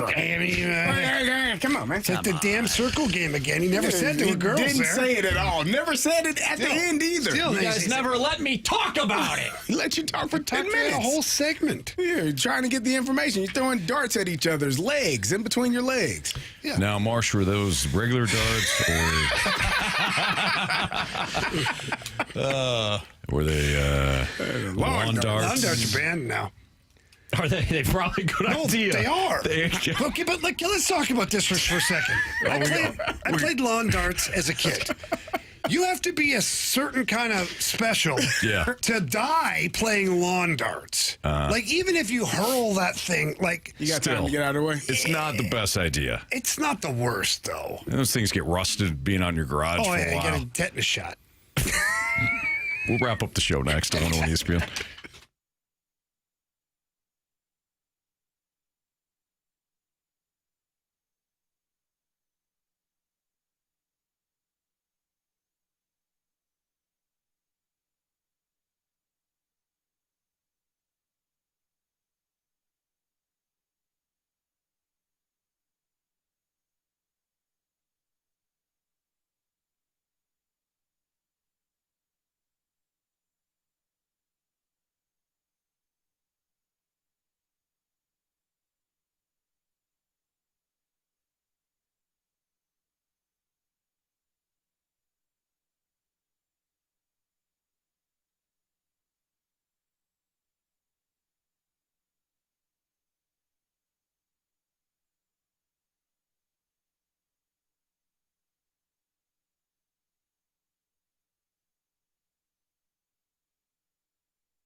If you missed anything from today's show, you can always download the podcast available at 101ESPN.com or via the 101 ESPN mobile app, which is powered by Dobbs Tire and Auto Centers. All the podcasts brought to you by Schaefer Door Company.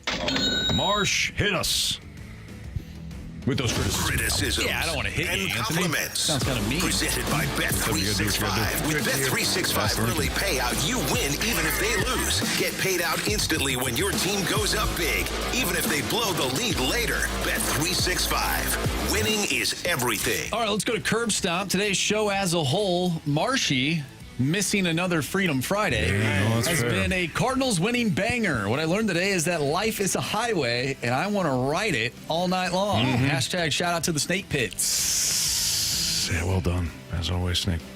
Curb Stomp.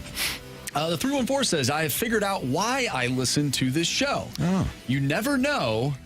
You never know what you're going to hear, and that's what makes this show so good. I always laugh and smile when I listen to the Fast Lane. Well, thank you very much. That was very kind. We don't even know sometimes. I don't know that we know. Nah. We have a rundown of things that, and then sometimes it just makes a left turn because Jamie probably said something. Okay, I can't argue that. I mean, talking about stats and facts. Fairness, I can't argue it, but I'm not alone. You're right. You're right. Chester says, life is a highway. And while driving down the highway today, Anthony spoke positively about Ollie. Well, I love Ollie, so it's a 14-day heater. There you go. I must have turned the radio off when Anthony one of them fired. Yeah, he did. He missed that one. Did we skip a day? I thought 9 was yesterday. 9? Yeah, 9 days I ago. don't know, man. No, I know. It was 11 the other day. Yeah, it's 14. Yeah, we're well past It was 9. 11 the other day. Now we're 14? Yeah, it was 11 3 days ago. Now it's 14. Oh, look at you, big brain, counting to 14. I got this. Look at the big brain on TD. The Waterboy says, I learned that the AFC South is the best division. I would just ask the question. As crazy as it was. Yeah, man. The answer's hell no, but it was asked. And answered. Yes, sir. Yeah. 3 stars, please. It's time for the Fast Lane's 3 Stars of the Day, presented by Circus Sports. No bet fees ever with the world's largest sports book, now at your fingertips in Illinois and Missouri. All right, our 3rd star of the day goes out to Round Ball Rock.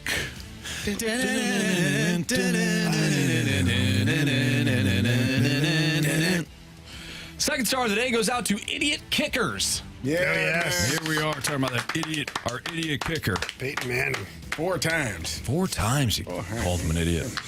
And our first star of the day goes out to Beer and or Lawn Darts. Yes, which of course can be played with or without clothing.